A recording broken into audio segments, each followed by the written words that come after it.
ಮಕಾರ ಬಸವಾಯ ನಮಃ.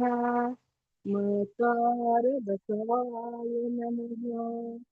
ಮಕಾರ ಬಸವಾಯ ನಮಃ. ಮಕಾರ ಬಸವಾಯ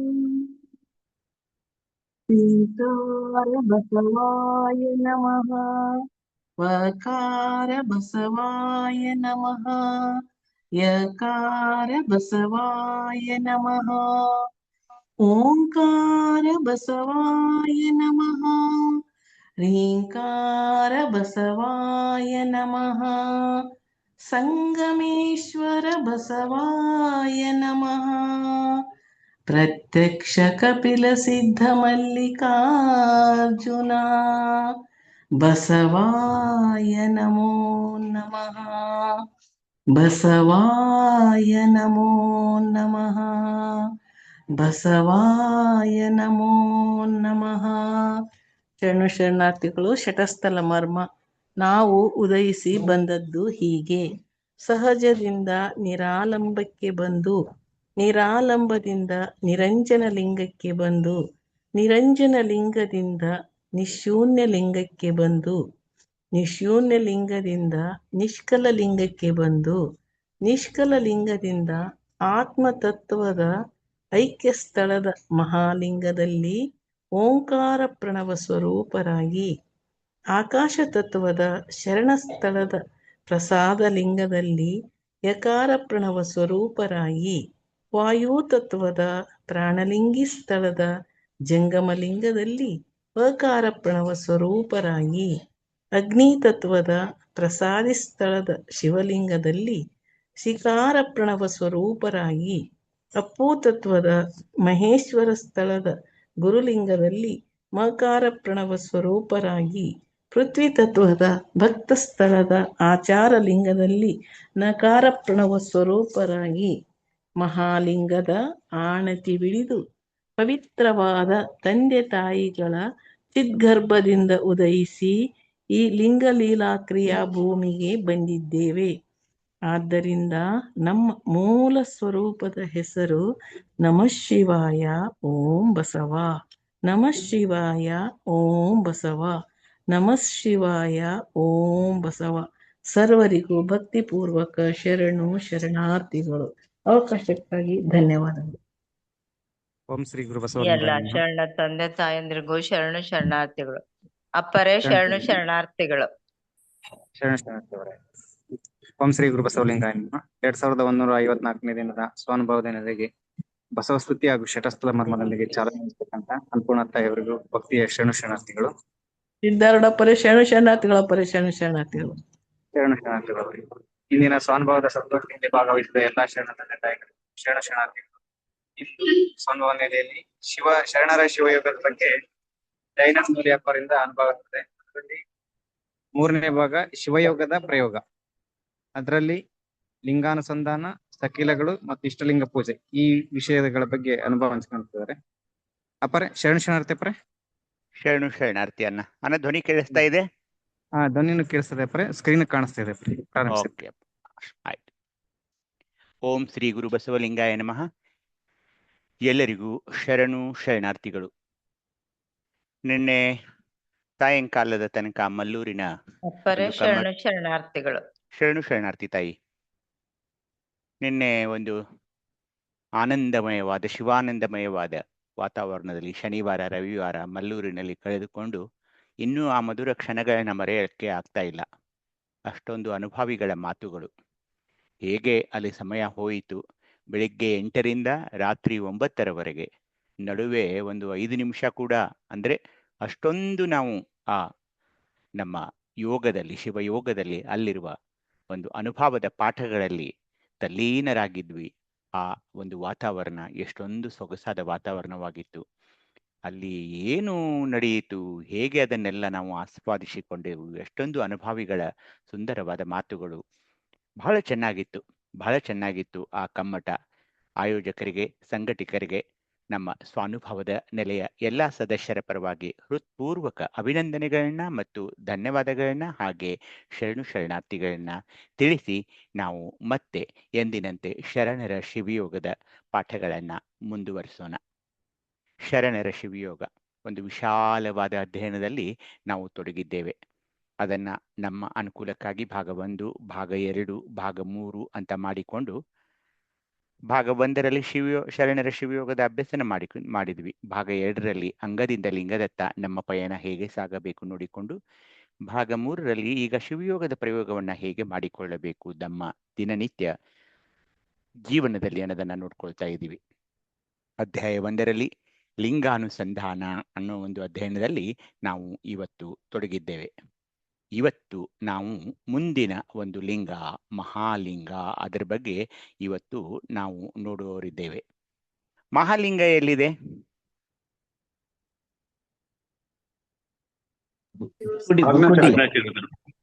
ಬುರುಕುಟಿಯಲ್ಲಿ, ಆಜ್ಞಾ ಚಕ್ರದಲ್ಲಿ, ಅಂದ್ರೆ 2 ಹುಬ್ಬಗಳ ನಡುವೆ ಇರುವ, ಅದಕ್ಕೆ ಬೇರೆ ಬೇರೆ ಧರ್ಮದಲ್ಲಿ ಅದಕ್ಕೆ 3ನೆಯ ಕಣ್ಣು ಅಂತಾನೂ ಕರೀತಾರೆ. ನಾವು ಹೋದ ಸಾರಿ ವಿಶುದ್ಧಿ ಚಕ್ರವನ್ನ ನೋಡಿಕೊಂಡು ಅಲ್ಲಿರುವ ಒಂದು ಈ ಪರಾಪಶಂತಿ ಮಧ್ಯಮ ವೈಖರಿಯನ್ನ ನೋಡಿಕೊಂಡು ಇವತ್ತು ಒಂದು ಸುಂದರವಾದ ಚಕ್ರ, ಅದು ಆಜ್ಞಾ ಚಕ್ರ, ಮತ್ತು ಅದರ ಧ್ಯಾನ ಶಿವಯೋಗದ ಮೂಲಕ, ಇಷ್ಟಲಿಂಗ ಪೂಜೆಯ ಮೂಲಕ ಹೇಗೆ ಮಾಡಿಕೊಳ್ಳಬೇಕು, ಶರಣರು ಅದನ್ನ ಹೇಗೆ ಸಾಧಿಸಿ ನಮಗೆ ತೋರಿಸಿದ್ದಾರೆ ಅನ್ನೋದನ್ನ, ಇದನ್ನ ಸ್ವಲ್ಪ ನಾನು ಸಮಯ ತಗೊಳ್ತೀನಿ. ಯಾಕೆಂದ್ರೆ ಆಜ್ಞಾಚಕ್ರದಲ್ಲಿರುವ ಮಹಾಲಿಂಗ ಅತ್ಯಂತ ಪವಿತ್ರವಾದದ್ದು, ಮಹತ್ವವಾದದ್ದು. ಇದಿಲ್ಲದೆ ಶಿವಯೋಗವನ್ನ ಮಾಡಿಕೊಳ್ಳಲು ಸಾಧ್ಯವೇ ಇಲ್ಲ. ಹೀಗಾಗಿ ಇದನ್ನ ಮತ್ತೆ ಮತ್ತೆ ಮತ್ತೆ ಯಾಕೆ ಈ ಮಹಾಲಿಂಗದ ಬಗ್ಗೆ ಅಭ್ಯಸನ ಮಾಡಬೇಕೆಂದರೆ, ಇಷ್ಟಲಿಂಗದ ನಂತರ ಅತ್ಯಂತ ಮಹತ್ವವಾದ ನನ್ನ ದೇಹದಲ್ಲಿರುವ ಲಿಂಗವೆಂದರೆ ಮಹಾಲಿಂಗ. ಮಹಾಲಿಂಗ ಏಕೆಂದರೆ ನನ್ನ ದೇಹದ ಒಳಗೆ ಪ್ರವೇಶ ಮಾಡಲು ಈ 3ನೆಯ ಕಣ್ಣು ಎನಿಸಿಕೊಂಡಿರುವ ಮಹಾಲಿಂಗ ಕಾರಣವಾಗಿರೋದ್ರಿಂದ ನಾನು ಮಹಾಲಿಂಗಕ್ಕೆ ಪ್ರವೇಶ ಮಾಡಬೇಕಾಗಿದೆ ಬಂಧುಗಳೇ. ಹೀಗಾಗಿ ಇದು ಎಲ್ಲಿದೆ, ಹೇಗೆ ಮಾಡಬೇಕು, ಇಲ್ಲಿರುವ ಪ್ರಣವಾಕ್ಷರ ಯಾವುದು, ಇಲ್ಲಿರುವ 24 ಸಕಿಲೆಗಳು ಯಾವುದು, ಏಕೆಂದರೆ ಇದೊಂದು ಅತ್ಯಂತ ಮಹತ್ವದ ಒಂದು ಸ್ಥಾನ ಶಿವಯೋಗದಲ್ಲಿ. ಇದರ ಮೂಲಕವೇ ಕೆಳಗಿನ ಷಡ್ಲಿಂಗಗಳಿಗೆ, ಮೇಲಿರುವ 3 ಮಸ್ತಿಷ್ಕದಲ್ಲಿರುವ 4 ಲಿಂಗಗಳಿಗೆ, ನಿಷ್ಕಲ ಲಿಂಗ, ನಿಶೂನ್ಯ ಲಿಂಗ, ನಿರಂಜನ ಲಿಂಗ, ಅನುಲಿಂಗಕ್ಕೆ ಈ ಆಜ್ಞಾ ಚಕ್ರದಲ್ಲಿರುವ ಮಹಾಲಿಂಗದ ಮೂಲಕವೇ ನಾವು ಸಾಗಬೇಕಾಗಿರುವುದರಿಂದ ಇದನ್ನ ಸ್ವಲ್ಪ ನಾವು ನಿಧಾನವಾಗಿ ಅರಿತುಕೊಂಡ್ರೆ ವಾಸಿ ಅಂತ ನನಗನ್ನಿಸ್ತಾ ಇದೆ. ಹೀಗಾಗಿ ವಿಷಯದ ಪ್ರವೇಶ ಮಾಡಿಕೊಳ್ಳೋಣ. ಮಹಾಲಿಂಗವಿರುವ ಐಕ್ಯ ಸ್ಥಳದ ಒಂದು 24 ಸಕಿಲೆಗಳು ತಮಗೆ ಗೊತ್ತಿವೆ. ಆದರೂ ಕೂಡ ಅದನ್ನು ಮತ್ತೊಮ್ಮೆ ಮನನೆ ಮಾಡಿದಾಗ ಅದು ನಮ್ಮ ಮನದಾಳಕ್ಕೆ ಇಳಿದು ಅಲ್ಲಿ ನೆಲೆ ನಿಲ್ಲುತ್ತೆ ಅನ್ನೋ ಒಂದು ವಿಶ್ವಾಸದಿಂದ ಅವುಗಳ ಒಂದು 24 ಸಕಿಲೆಗಳನ್ನ ಈಗ ಮತ್ತೆ ಪಠಿಸೋಣ. ಆಕೃತಿ ಜ್ಯೋತಿರಾಕೃತಿ, ಪ್ರಣಮ ಓಂಕಾರ ಪ್ರಣಮ, ನಾದ ಪ್ರಣಮ, ಇಲ್ಲಿರುವ ಸ್ಥಳ ಐಕ್ಯ ಸ್ಥಳ, ಚಕ್ರ ಆಜ್ಞಾಚಕ್ರ, ವರ್ಣ ಮಾಣಿಕ್ಯ, ಅಂಗ ಆತ್ಮ ಜ್ಞಾನಾತ್ಮ, ತನು ಶುದ್ಧ ತನು, ಹಸ್ತ ಸದ್ಭಾವ ಹಸ್ತ, ಲಿಂಗ ಮಹಾಲಿಂಗ, ಇಲ್ಲಿರುವ ಮುಖ ಹೃದಯ ಆಗಿದೆ. ಮೀರಿದ ಕ್ರಿಯೆಯಲ್ಲಿ ಇಲ್ಲಿರುವ ಶಕ್ತಿ ಚಿಶಕ್ತಿಯಾಗಿದೆ. ಭಕ್ತಿ ಸಮರಸ ಭಕ್ತಿ, ಅಂದರೆ ನಾನು ಲಿಂಗದೊಡನೆ ಈಗ ಸಮರಸನಾಗಿ ನನ್ನ ಭಕ್ತಿಯನ್ನ ಅರ್ಪಿಸುತ್ತಿದ್ದೇನೆ. ಪದಾರ್ಥವನ್ನ ತೃಪ್ತಿ ಪದಾರ್ಥ, ಆ ತೃಪ್ತಿ ಪದಾರ್ಥವನ್ನ ನಾನು ಅರ್ಪಿಸಿದಾಗ ನನಗೆ ಸಿಗುವ ಪ್ರಸಾದ ಯಾವುದು? ಸುತೃಪ್ತಿ ಪ್ರಸಾದ ನನಗೆ ಸಿಗ್ತಾ ಇದೆ. ಪೂಜಾರಿ ಮಹೇಶ್ವರ, ಅಧಿದೇವತೆ ಮಹೇಶ್ವರ, ಕಲೆ ಶಾಂತ್ಯಾತೀತೋತ್ತರ, ಸಾಧಕ್ಯ ಮಹಾಸಾಧಕ್ಯ, ಲಕ್ಷಣ ಅಖಂಡ, ಸಂಜ್ಞೆ ಮಹಾಸಂಜ್ಞೆ, ದಿಕ್ಕು ಪಾತಾಳ, ವಕ್ತ್ರ ವೇದ, ಹಿಮಗಿರೀಶ್ವರ ಲಿಂಗ, ಹಾಗೇನೆ ಇಲ್ಲಿರುವ ವೇದ ಗಾಯತ್ರಿ ವೇದ ಅಂತ. ಇದು ಚೆನ್ನಬಸವಣ್ಣನವರ ನಮ್ಮ ಈಗೇನು ನಾವು ಇದರಲ್ಲಿ ಮಾಡಿದ್ವಲ್ಲ ಮಲ್ಲೂರಿನಲ್ಲಿ ಕರನಹಸಿಗೆಯಲ್ಲಿ ಬರುವಂತಹ ಎಲ್ಲ ಈ ತತ್ವಗಳು ಅನೇಕ ಗ್ರಂಥಗಳ ಮೂಲಕ ಈ 24 ಸಕಿಲೆಗಳನ್ನು, ಹಾಗೆಯೇ ಭಾರತೀ ತಾಯಿಯವರ ಪುಸ್ತಕದಿಂದ ಈ 24 ಸಕಿಲೆಗಳನ್ನ ಇಲ್ಲಿ ಕ್ರೋಢೀಕರಿಸಲಾಗಿದೆ. ಹೀಗಾಗಿ ಈ ಒಂದು ಆಜ್ಞಾಚಕ್ರದ ಬಗ್ಗೆ ಬಹಳ ಚೆನ್ನಾಗಿ ಇಮ್ಮಡಿ ಮುರುಘ ಗುರುಸಿದ್ದರು ಅಥವಾ ಗುರುಸಿದ್ಧ ಸ್ವಾಮಿ ಶರಣರು ಹೇಳ್ತಾ ಇದ್ದಾರೆ. ಮತ್ತಂ ಸಚಿತ್ರ ತಮಂಧಾಕಾರಮಾದ ಪುರುಷ ತತ್ವದ ಮಂಡಲತ್ರಯದ ತತ್ತ ಮಂದರ ರುಚಿಯಂತರ್ಗತ ಮಾಣಿಕ್ಯವರ್ಣದ ತಂ ಅಂಕಿತದ 2 ಎಸಳ ನೀರಜದ ಕರ್ಣಿಕೆಯ ಸೂಕ್ಷ್ಮ ರಂಧ್ರಗತ ಪ್ರಣವದ ಜ್ಯೋತಿರಾಕೃತಿಯಾದ ಗುಹ್ಯ ಪ್ರಣವವೇ ಮಹಾಲಿಂಗಮದು ನಿನ್ನ ಗೋಪ್ಯ ಸ್ವರೂಪ ಮಾದುದಾಯ. ಸ್ವಲ್ಪ ಬಿಡಿಸಿ ನೋಡಿ ಇದನ್ನ. ತಮಂದಾಕಾರ ಮಾದ ಅಂದ್ರೆ ಇಲ್ಲಿ ಕತ್ತಲೆಯನ್ನು ಕಳೆಯುವ ಪುರುಷ ತತ್ವದ ಮಂಡಲತ್ರಯ ಅಂದ್ರೆ ಅಗ್ನಿಮಂಡಲ, ಚಂದ್ರಮಂಡಲ, ಇವೆಲ್ಲ ಮಂಡಲ 3 ಮಂಡಲಗಳು ಅಲ್ಲಿ ಇರ್ತಾ ಇವೆ. ದತ್ತ ಮಂದ ರುಚಿಯಂತರ್ಗತ ಮಾಣಿಕ್ಯವರ್ಣ, ಹಂ ಸಂ ಅಂತ ಇಲ್ಲಿ 2 ಅಕ್ಷರಗಳು. ಹಾಗೇನೆ ಪ್ರಣವದ ಜ್ಯೋತಿರಾಕೃತಿಯಾದ ಗುಹ್ಯ ಪ್ರಣವವೇ ಮಹಾಲಿಂಗಮದು. ಅದು ಏನಂದ್ರೆ ಈ ಶರಣರ ಪ್ರಕಾರ ಅದು ಪರಮನ ಗೋಪ್ಯ ಸ್ವರೂಪವಾಗಿದೆ. ಯಾವುದು? ಈ ಒಂದು ಮಹಾಲಿಂಗ ಪರಮನ ಒಂದು ಸ್ವರೂಪವೇ ಆಗಿದೆ ಅಂತ ನಮ್ಮ ಗುರುಸಿದ್ಧ ಸ್ವಾಮಿ ಶರಣರು ಹೇಳ್ತಾ ಇದ್ದಾರೆ. ಇದು 2 ಹುಬ್ಬಗಳ ನಡುವೆ ಇದೆ. ಇದಕ್ಕೆ ನಿಮ್ಮ ದೃಷ್ಟಿಯೋಗಕ್ಕಾಗಿ ಇದು ಬೇಕೇ ಬೇಕು. ಇಲ್ಲಿ ಏನಾಗುತ್ತೆ, ಇದರಿಂದ ಪ್ರಯೋಜನಗಳೇನಿವೆ ಅನ್ನೋದನ್ನ ನಾವು ಮುಂದಿನ ಒಂದು ಭಾಗದಲ್ಲಿ ನೋಡೋಣ. ಈ ಒಂದು ಚಕ್ರ ಇದು 2 ಕಣ್ಣುಗಳ ಮಧ್ಯೆ ಇದೆ, 2 ದಳಗಳು ಅದಕ್ಕಿದೆ. ಇದಕ್ಕೆ 3ನೆಯ ಕಣ್ಣು ಅಂತಾರೆ. ಇಲ್ಲಿರುವ ಪ್ರಣವಾಕ್ಷರ ಓಂ ಅಂತ. ಇದು ಯಾಕೆ ಇಷ್ಟೊಂದು ಮಹತ್ವದ ಚಕ್ರವಾಗಿದೆ? ನಿಮ್ಗೆ ಗೊತ್ತಿದು, 2 ಹುಬ್ಬಗಳ ಮಧ್ಯೆ ಇದೆ. ಇದು ಬಿಳಿ ವರ್ಣದ್ದಾಗಿದೆ ಅಂತ ಹೇಳ್ತಾರೆ. 2 ದಳಗಳಿವೆ, ಅಕ್ಷರಗಳು ಹ ಮತ್ತು ಕ್ಷ. ನಾವು ಇದನ್ನ ಪ್ರಣವಾಕ್ಷರ ಓಂ ಅಂತ ಕರಿತೀವಿ. ಓಂ ಅನ್ನೋದನ್ನು, ಓಂ ಅನ್ನೋದು ಸಂಯುಕ್ತಾಕ್ಷರ, ಆದರೆ ಇದು ಅ ಉ ಮ. ಅ ಅನ್ನೋದು ಉದರದಿಂದ ಬರ್ತಾ ಇದೆ, ಉ ಅನ್ನೋದು ಅದು ಎದೆಯಿಂದ ಬರ್ತಾ ಇದೆ, ಮ ಅನ್ನೋದು ಇಡೀ ಮಸ್ತಿಷ್ಕದಿಂದ. ಯಾವಾಗ ನಾನು ತುಟಿಗಳನ್ನ ಮುಚ್ಚಿ ಅಂತ ಅಂತೀನಲ್ಲ, ಅದು ಭ್ರಾಮರಿ ನಾದ. ಅದು ಹೇಗೆ? ಆ ಮ ಅನ್ನೋದು ಇಡೀ ನನ್ನ ದೇಹವನ್ನು ಆವರಿಸಬೇಕು. ಹೀಗಾಗಿ ಇಲ್ಲಿರುವ ಪ್ರಣವಾಕ್ಷರವು ಕೂಡ ಅಷ್ಟೇ ಮಹತ್ವದ್ದಾಗಿದೆ. ಅ ಉ ಮ.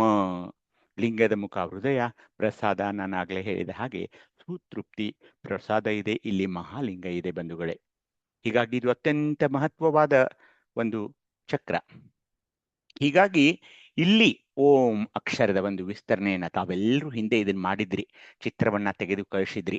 ಇಲ್ಲಿರುವ ಪ್ರಣವಾಕ್ಷರ ಓಂ ಅನ್ನೋದ್ರಿಂದ, ಬರೀ ಓಂ ಅನ್ನೋದ್ರಿಂದಲೇ ಇಲ್ಲಿರುವ ತಾರಕಾಕೃತಿ, ಜ್ಯೋತಿರಾಕೃತಿ, ತಾರಕಾಕೃತಿ, ದಂಡಕಾಕೃತಿ, ಕುಂಡಲಾಕೃತಿ, ಹಾಗೇನೆ ಅರ್ಧಚಂದ್ರಾಕೃತಿ, ದರ್ಪಣಾಕೃತಿ, ಅಲ್ಲಿ ಎಲ್ಲ ಈ ಚಕ್ರ, ಲಿಂಗ, ಸ್ಥಳ, ತತ್ವಗಳು ಎಲ್ಲವೂ ಆ ಓಂ ಅನ್ನೋದ್ರಲ್ಲಿ ಬರ್ತಾ ಇದೆ ಅನ್ನೋದನ್ನ ನಾವು ನೋಡ್ಕೊಂಡಿದೀವಿ.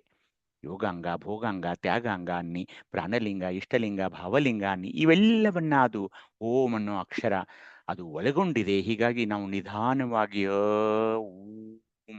ಅಂತ ಅನ್ನುವಾಗ ಆ ಓಮದ ವಿಸ್ತರಣೆ ಆಗ್ತಾ ಇದೆ.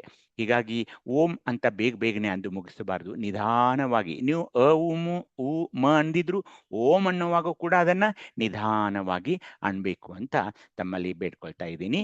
ಮುಂದೆ ಇದಕ್ಕೆ ವಚನ ಇದೆ, ಚನ್ನಬಸವಣ್ಣನವರ ವಚನ.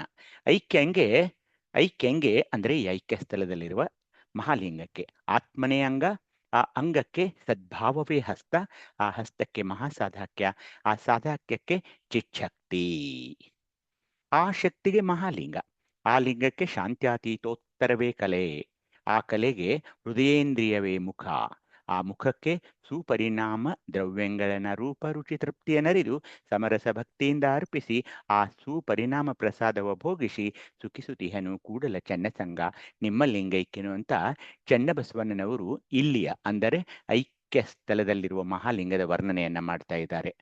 ಉರುಲಿಂಗ ದೇವರು ಇದನ್ನ ಎಷ್ಟು ಚೆನ್ನಾಗಿ ಹೇಳ್ತಿದ್ದಾರೆ ಅಂದ್ರೆ, ಮಂಗಳಮಯ ಲಿಂಗವ ಮನಹಿಂಗದೆ ಸುಸಂಗಿಯಾಗಿ, ಮಹಾಲಿಂಗದ ಪ್ರಸಂಗಿಯಾಗಿ, ಇಪ್ಪಾತನ ಅಂಗವೆನಗೆ ಮಂಗಳ ತರಂಗ, ಆತನ ಪ್ರಸಂಗದಲ್ಲಿರಿಸ ಉರುಲಿಂಗ ದೇವ.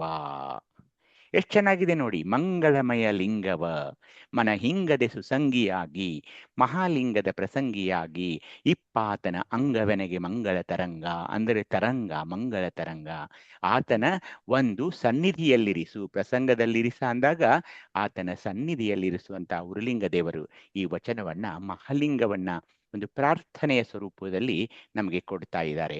ಮಂಗಳಮಯ ಲಿಂಗವ ಮನ ಹಿಂಗದೆ ಸುಸಂಗಿಯಾಗಿ, ಮಹಾಲಿಂಗದ ಪ್ರಸಂಗಿಯಾಗಿ, ಇಪ್ಪಾತನ ಅಂಗವೆನಗೆ ಮಂಗಳ ತರಂಗ, ಆತನ ಪ್ರಸಂಗದಲ್ಲಿ ಸ ಉರಿಲಿಂಗ ದೇವ ಅಂತ.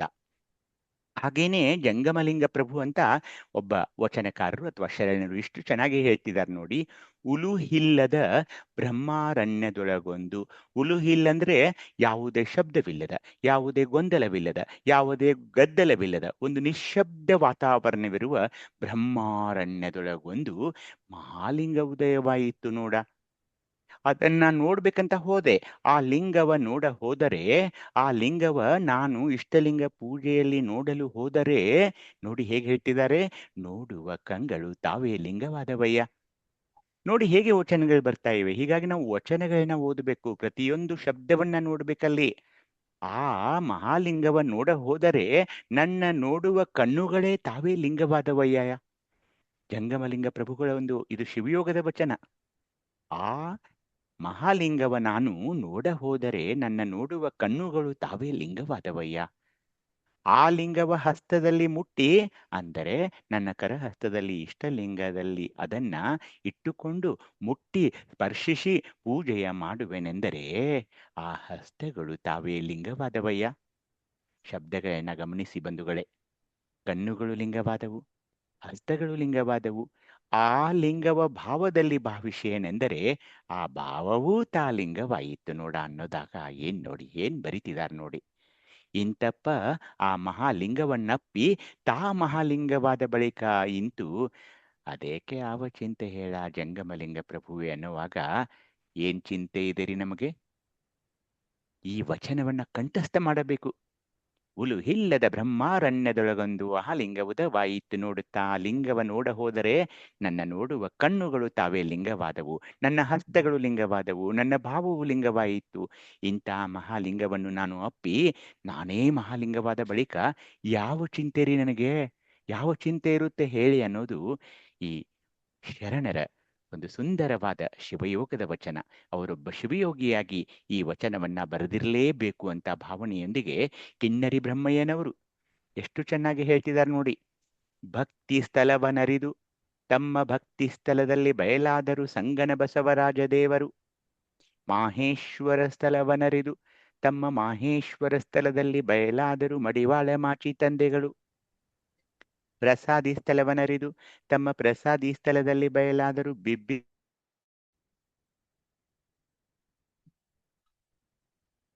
ಹುಲಿಯ ಚಂದಯ್ಯಗಳು. ಶರಣಸ್ಥಳವನರಿದು ಶರಣಸ್ಥಳದಲ್ಲಿ ಬಯಲಾದರು ಗಟ್ಟಿವಾಳಯ್ಯಗಳು. ಐಕ್ಯಸ್ಥಳವನರಿದು ತಮ್ಮ ಐಕ್ಯಸ್ಥಳದಲ್ಲಿ ಬಯಲಾದರು ಅಜಗಣ್ಣಯ್ಯಗಳು. ಇಂತಿ ಷಡ್ವಿಧ ಸ್ಥಳವನರಿದು ತಮ್ಮ ಷಡ್ವಿಧ ಸ್ಥಳದಲ್ಲಿ ಬಯಲಾದರು ಚೆನ್ನಬಸವೇಶ್ವರ ದೇವರು. ನಿಜ ಸ್ಥಳನರಿದು ತಮ್ಮ ನಿಜ ಸ್ಥಳದಲ್ಲಿ ಬಯಲಾದರು ಅಲ್ಲಮ ಪ್ರಭುದೇವರು. ನಿರ್ವಯಲ ಸ್ಥಳವನರಿದು ತಮ್ಮ ನಿರ್ವಯಲ ಸ್ಥಳದಲ್ಲಿ ಬಯಲಾದರು 770 ಅಮರಗಣಗಳು. ಇಂತಿವರ ಒಕ್ಕು ಮಿಕ್ಕ ಬಯಲ ಪ್ರಸಾದವ ಕೊಂಡು ನಾನು ಬಯಲಾದೆನು ಕಾನ ಮಹಾಲಿಂಗ ತ್ರಿಪುರಾಂತಕ ದೇವಾ. ಹೀಗಾಗಿ ಬಂಧುಗಳೇ, ಭಕ್ತ ಸ್ಥಳದಲ್ಲಿ ಗುರುದೇವರಾದ ಬಸವಣ್ಣನವರನ್ನ, ಮಹೇಶ ಸ್ಥಳದಲ್ಲಿ ಮಡಿವಾಳ ಮಾಚಿ ತಂದೆಗಳನ್ನ, ಪ್ರಸಾದಿ ಸ್ಥಳದಲ್ಲಿ ಬಿಬ್ಬಿ ಬಾಚಯ್ಯ ಶರಣರನ್ನ, ಪ್ರಾಣಲಿಂಗಿ ಸ್ಥಳದಲ್ಲಿ ನೂಲಿಯ ಚಂದಯ್ಯನವರನ್ನ, ಶರಣ ಸ್ಥಳದಲ್ಲಿ ಗಟ್ಟಿವಾಳಯ್ಯನವರನ್ನ, ಐಕ್ಯ ಸ್ಥಳದಲ್ಲಿ ಅಜಗಣ್ಣಯ್ಯ ತಂದೆಗಳನ್ನ, ಈ 6 ಸ್ಥಳಗಳಲ್ಲಿ ನಿರ್ಮಿಸಿ ಷಡ್ವಿಧ ಸ್ಥಳದಲ್ಲಿ ಬಯಲಾದರು ನಮ್ಮ ಚೆನ್ನಬಸವಣ್ಣನವರು. ಆ ಷಡ್ವಿಧ ಸ್ಥಳವನ್ನು ಅರಿತು ನಿಜ ಸ್ಥಳ ಯಾವುದು ಅಂತ ಅರಿತುಕೊಂಡು ನಿಜ ಸ್ಥಳದಲ್ಲಿ ಬಯಲಾದವರು ನಮ್ಮ ಅಲ್ಲಮ ಪ್ರಭುದೇವರು. ಈ ಎಲ್ಲಾ ನಿರ್ವಯಲ ಸ್ಥಳದಲ್ಲಿ ಬಯಲಾದರು ಆ 770 ಅಮರಗಣ್ಣಗಳು. ಎಲ್ಲಾ ಶರಣೆಯರು ಬಂದ್ರು. ಹೀಗಾಗಿ ಪ್ರಾರ್ಥನೆ ಏನಂದ್ರೆ, ಇವರೆಲ್ಲರೂ ಒಕ್ಕು ಮಿಕ್ಕ ಬಯಲ ಪ್ರಸಾದವನ್ನ ನಾನು ತಗೊಳ್ಬೇಕು, ತಾನು ಅದನ್ನ ಸ್ವೀಕರಿಸಿ ಒಂದು ಪ್ರಸಾದದ ರೂಪದಲ್ಲಿ, ಅದು ಬಯಲ ಪ್ರಸಾದ ಶರಣರು ನಮಗೆ ಅದನ್ನು ಕೊಡ್ತಾರಲ್ಲ, ಅದಕ್ಕೆ ಒಕ್ಕು ಮಿಕ್ಕ ಬಯಲ ಪ್ರಸಾದ ಅಂತಾರೆ. ಅದನ್ನ ನಾನು ತೆಗೆದುಕೊಂಡು ಬಯಲಾದೆನು ಕಾಣ ಮಹಾಲಿಂಗ ತ್ರಿಪುರಾಂತಕ ದೇವ ಅಂತ ಕಿನ್ನರಿ ಬ್ರಹ್ಮಯ್ಯನವರು ಈ ಮಹಾಲಿಂಗ ಅದರ ಬಗ್ಗೆ ಹೇಳ್ತಾ ಇದ್ದಾರೆ ನೋಡಿ. ಗಜೇಶ ಮಸನಯ್ಯನವರು ಬಂದ್ರು. ಅಖಂಡ ಪರಿಪೂರ್ಣ ಲಿಂಗ ತಾನೇ ಆದ ಶರಣಂಗೆ ಲಿಂಗವೆಂಬುದೇನು ಹೇಳ ಅಂದ್ರೆ, ಶಿವಯೋಗದಲ್ಲಿ ಸಂಪೂರ್ಣ ಮಗ್ನನಾಗಿ ಅವನೇ ಶಿವನಾದಾಗ ಅವನಿಗೆ ಲಿಂಗವೆಂಬುದೇನು ಹೇಳ? ಲಿಂಗ ಹೊರಗೋ ಒಳಗೋ ಎಂದು ಶಂಕಿಸಿ ನುಡಿಯುವ ಶಂಕಿತರ ಅಂತರಿರ್ಲಿ. ಮುನ್ನವೇ ಮಹಾಲಿಂಗವಾದ ಬಳಿಕ ಮತ್ತೇನೆಂದು ನೆನೆಯಲಿಲ್ಲ. ಮಹಾಲಿಂಗ ಗಜೇಶ್ವರನಲ್ಲಿ ನಿಜೈಕ್ಯವಾದ ಶರಣಂಗೆ ಮುಂದೆ ಒಂದೂ ಇಲ್ಲ ಮಾನು. ಲಿಂಗ ನಿನ್ನೊಳಗಿದೆಯೋ ಅಥವಾ ನೀ ಲಿಂಗದೊಳಗಿಯೇ ಇದೆಯೋ ಅಂತ ಒಂದು ಸಂದೇಹ ಇರಬಾರದು ನಮ್ಮಲ್ಲಿ. ಏಕೆಂದ್ರೆ ಒಮ್ಮೆ ನಾನು ಮಹಾಲಿಂಗವಾದ ಬಳಿಕ ಮತ್ತೇನನ್ನು ನೆನೆಯಲು ಅಲ್ಲಿ ಏನು ಉಳಿದಿದೆ? ಇಲ್ಲ. ನಿಜೈಕ್ಯನಾದ ಶರಣನಾಗ್ಬಿಡ್ತೀನ ನಾನು. ಅದೇ ಒಂದು ಶಿವಯೋಗದ ಪರಮ ಗುರಿ ತಾನೆ. ಆತನ ಬೆರೆಸಿದ ಕೂಟವನೇನೆಂದು ಹೇಳುವೆನವ್ವ? ಹೇಳಲೂ ಬಾರದು, ಕೇಳಲೂ ಬಾರದು. ಏನು ಹೇಳುವೆನವ್ವಾ, ಏನು ಹೇಳುವೆನವ್ವಾ? ಸಿಕಿಕರಿಪುರ ಬೆರೆಸಿದಂತೆ ಮಹಾಲಿಂಗ ಗಜೇಶ್ವರನ ಕೂಡಿದ ಕೂಟವ ಹೇಳಲು ಬಾರದವ್ವ, ಹೇಳಲು ಬಾರದವ್ವ. ಅದಕ್ಕೆ ಶಿವಯೋಗದಲ್ಲಿ ನೀವು ಕಂಡುಕೊಂಡಂತ ಆನಂದಗಳನ್ನ, ದೃಶ್ಯಗಳನ್ನ ಅದು ಬೇರೆಯವರ ಜೊತೆ ಹಂಚಿಕೊಂಡು ಮಾತನಾಡುವ ಒಂದು ದೃಶ್ಯಗಳಲ್ಲ. ನೀವೇ ಅವುಗಳನ್ನ ಸುಖಿಸಬೇಕು, ಆನಂದಿಸಬೇಕು, ಮಗ್ನನಾಗಬೇಕು, ಹೆಚ್ಚು ಹೆಚ್ಚು ತನ್ಮಯನಾಗಬೇಕು ಆ ಶಿವಯೋಗದಲ್ಲಿ. ಏಕೆಂದರೆ ಗಜೇಶ್ವರನ ಕೂಡಿದ ಕೂಟವ ಹೇಳಲು ಬಾರದವ್ವ, ಹೇಳಲು ಬಾರದು, ಕೇಳಲು ಬಾರದು ಅಂತ ಗಜೇಶ ಮಸನೆಯನವರು ಹೇಳುವಾಗ ಎಷ್ಟು ಚೆನ್ನಾಗಿದೆ ನೋಡಿ. ಯಾಕೆಂದ್ರೆ ಅದು ಹೇಗಿದೆ? ನನ್ನ ಮತ್ತು ಅವನ ಅಂದ್ರೆ ಪರಮನ, ಲಿಂಗ ಸ್ವರೂಪಿಯಾದ ಪರಮನ ಆ ಸ್ನೇಹ ಹೇಗಿದೆ ಅಂದ್ರೆ ಮತ್ಸ ಕೂರ್ಮ ವಿಹಂಗದಂತೆ. ಅಂದರೆ ಈ ಮೀನುಗಳು ಹಾಗೇನೆ ಆಮೆಗಳು ಹೇಗೆ ಒಂದು ಸ್ವಚ್ಛಂದವಾದ ಸರೋವರದಲ್ಲಿ ಈಜಾಡ್ತಾ ಇರುತ್ತೆ ನೋಡಿ, ಹಾಗೆ ಸ್ನೇಹದ ನೋಟದಲ್ಲಿಯೇ ತೃಪ್ತಿ. ನಾನು ಅದನ್ನು ನೋಡ್ತಾ ಇದ್ದೀನಿ ನೋಡಿ ಇಷ್ಟಲಿಂಗವನ್ನ, ಅದರಲ್ಲಿಯೇ ಒಂದು ತೃಪ್ತಿ. ಸ್ನೇಹದ ನೆನಹಿನಲ್ಲಿಯೇ ತೃಪ್ತಿ. ಅದನ್ನ ಪೂಜೆ ಮುಗಿಸಿದ ನಂತರ ನಾನು ಪಡುವಂತ ನೆನಪು ಇದೆಯಲ್ಲ, ನೆನಹಿನಲ್ಲಿಯೇ ತೃಪ್ತಿ. ಸ್ನೇಹದ ಸ್ಪರ್ಶನದಲ್ಲಿಯೇ ತೃಪ್ತಿ ಅಂದಾಗ ನಾನು ಇಷ್ಟಲಿಂಗವನ್ನ ನನ್ನ ಕರಹಸ್ತದಲ್ಲಿ ಇಟ್ಟುಕೊಂಡು ಆ ಸ್ಪರ್ಶ ಸುಖದಲ್ಲಿ ಇದ್ನಲ್ಲ, ಅದೇ ಒಂದು ತೃಪ್ತಿ. ಈ ಪರಿಯಲ್ಲಿ ಎಮ್ಮ ಮಹಾಲಿಂಗ ಗಜೇಶ್ವರನಲ್ಲಿ ಲಿಂಗೈಕ್ಯವು ವಾರಿಕಲ್ಲ ಪುತ್ತಳಿ ಕರೆಗೆ ಅಪ್ಪುವನೊಡಗೂಡಿದಂತಾಯಿತು. ಅಂದರೆ ಈ ಆಲಿಕಲ್ಲು ಅಂತ ಇರುತ್ತೆ ನೋಡಿ, ಆ ಮಂಜಿನ ಒಂದು ಪುತ್ತಳಿ ಮಾಡಿದಾಗ ಅದು ಕರಗಿ ಏನಾಗುತ್ತೆ? ಕೊನೆಗೆ ಒಂದು ಮಂಜಿನ ಪುತ್ತಳಿ ಅದು ನೀರಾಗಿ ಬಿಡುತ್ತೆ. ಹಾಗೇನೆ ನಾನು ಒಂದು ವಾರಿಕಲ್ಲು ಅಥವಾ ಅಲಿಕಲ್ಲು ಅಂತ ಇಟ್ಕೊಂಡ್ರೆ ನೀರಾಗಿ ನೀರಾಗಿ ಆ ಒಬ್ಬ ಪರಮನಲ್ಲಿ ಏನು ನಾನು ಒಂದುಗೂಡ್ತೀನಲ್ಲ, ಅದೇ ಅಪ್ಪುವಿನ ಒಡಗೂಡಿದಂತಾಯಿತು ಅಂತ ಗಜೇಶ ಮಸನೇನವರು ಎಷ್ಟು ಸುಂದರವಾಗಿ ಹೇಳ್ತಿದ್ದಾರೆ ನೋಡಿ. ಅದಕ್ಕೆ ಹೇಳಿದ್ರು, ಹೋಗುವ ಬನ್ನಿರಯ್ಯ. ಎಲ್ಲಿಗೆ? ಶಕ್ತಿಪಾತವಾದ ಶಿವಯೋಗೀಶ್ವರರು, ಶಿವಭಕ್ತರು ಎಲ್ರೂ ಬನ್ನಿ ನನ್ ಜೊತೆ, ಹೋಗುವ ಬನ್ನಿರಯ್ಯ. ಎಲ್ಲಿಗೆ ಹೋಗೋಣ? ಸುಕ್ಷೇತ್ರದಲ್ಲಿರುವ ಮಹಾಲಿಂಗ ದರ್ಶನಕ್ಕೆ ಹೋಗುವ ಬನ್ನಿರಯ್ಯ. ಕರೆದುಕೊಂಡು ಹೋಗ್ತಿದ್ದಾರೆ ನೋಡಿ ಭಿಕ್ಷದ ಸಂಗಯ್ಯನವರನ್ನು, ನಮ್ಮನ್ನ ಕೈ ಹಿಡಿದು ಕರ್ಕೊಂಡು ಹೋಗ್ತಿದ್ದಾರೆ. ಬನ್ನಿರಯ್ಯ ಬನ್ನಿರಯ್ಯ ಅಂತಿದ್ದಾರೆ. ಎಲ್ಲಿ? ಮಹಾಲಿಂಗ ದರ್ಶನವನ್ನ ಮಾಡಿಸ್ತೀನಿ ಬನ್ನಿರಯ್ಯ ಅಂತ ಕರೀತಾ ಇದ್ದಾರಲ್ಲ, ಹೋಗೋಣ ಬನ್ನಿ. ಜೀವ ಸಂಚಾರವೆಂಬ ಪ್ರಾಕೃತವೆನಿಸುವ ಅಧೋ ಕುಂಡಲಿ ಸ್ವರೂಪವಾದ ಅಹಂ ಎಂಬ ಹೆಬ್ಬೆಟ್ಟೆಯಂಬಿಟ್ಟು ಬನ್ನಿಯಪ್ಪ, ಕರ್ಕೊಂಡು ಹೋಗ್ತೀನಿ. ಆದ್ರೆ ಒಂದೊಂದು ಕಂಡೀಷನ್ ಇದೆ. ಏನಂದ್ರೆ ನಿಮ್ಮ ಅಹಂ ಎಂಬ ಹೆಬ್ಬೆಟ್ಟೆಯಂಬಿಟ್ಟು. ಹೆಬ್ಬೆಟ್ಟೆ ಅಂದ್ರೆ ಹೆದ್ದಾರಿಯನ್ನು ಬಿಟ್ಟು ಸಜ್ಜೀವವೆಂಬ ವೈಕೃತವೆನಿಸುವ ಮಧ್ಯ ಕುಂಡಲಿ ಸ್ವರೂಪವಾದ ಸೋಹಂ ಎಂಬ ಸಣ್ಣ ಬಟ್ಟೆಯ ಹಿಡಿದು, ಅಂದರೆ ಸುಷುಮ್ನ ನಾಡಿಯಲ್ಲಿ ಹೆಚ್ಚು ಕಡಿಮೆ ಇಡ ಪಿಂಗಳ ಉಷ್ಣ ಶೀತ ಚಂದ್ರ ಸೂರ್ಯ ಹೆಣ್ಣು ಗಂಡು ಇದೆಲ್ಲವನ್ನ ಬಿಟ್ಟು ಕೇವಲ ನಾನು ಪರಮ ಸೋಹಂ ಎಂಬ ನಾನೇ ಶಿವ ಅಂತ ಸಣ್ಣ ಬಟ್ಟೆ ಅಂದ್ರೆ ಚಿಕ್ಕ ಮಾರ್ಗವನ್ನ ಹಿಡಿದು ಹೋಗುವ ಬನ್ನಿರಯ್ಯ ಮಹಾಲಿಂಗ ದರ್ಶನಕ್ಕೆ. ಸುಷುಮ್ನ ನಾಡಿಯಲ್ಲಿ ನಿಲ್ಬೇಕಲ್ಲ. ಸುಷುಮ್ನ ನಾಡಿ ಅಂದ್ರೆ ಸಮಸ್ಥಿತಿ. ನನಗೆ ಹೆಚ್ಚಾದ್ರೂ ಆನಂದ ಆಗೋಲ್ಲ, ಕಡಿಮೆ ಆದ್ರೂ ನಾನು ದುಃಖ ಪಡೋಲ್ಲ. ಆ ಒಂದು ಸಮಸ್ಥಿತಿಯಲ್ಲಿ, ಸಮರಸ ಸ್ಥಿತಿಯಲ್ಲಿ ನಾನು ಹೋದಾಗ ಅದು ಸುಷುಮ್ನ ನಾಡಿಯಲ್ಲಿ ಇರೋ ಅದೇ ಸುಷುಮ್ನ ನಾಡಿ ಮೇಲೆ ಒಂದು ಆಗಿ ಬ್ರಹ್ಮನಾಡಿಯಾಗೋದಿದೆಯಲ್ಲ. ಹೀಗಾಗಿ ಆ ಸೋಹಮೆಂಬ ನಾನೇ ಶಿವನು ಅಂತ ಒಂದು ಭಾವನೆಯಲ್ಲಿ ಸಣ್ಣ ಬಟ್ಟೆಯ ಹಿಡಿದು, ಆ ಸುಷುಮ್ನ ನಾಡಿ ಅಂದ್ರೆ ಸಣ್ಣ ಬಟ್ಟೆಯ ಹಿಡಿದು ಹೋಗುವ ಬನ್ನಿರಯ್ಯ ಮಹಾಲಿಂಗ ದರ್ಶನಕ್ಕೆ. ಕೇವಲ ಶಿವಯೋಗವೆಂಬ ಏಕವೆನಿಸುವ ಊರ್ಧ್ವ ಕುಂಡಲಿ ಸ್ವರೂಪವಾದ ಓಂ ಎಂಬ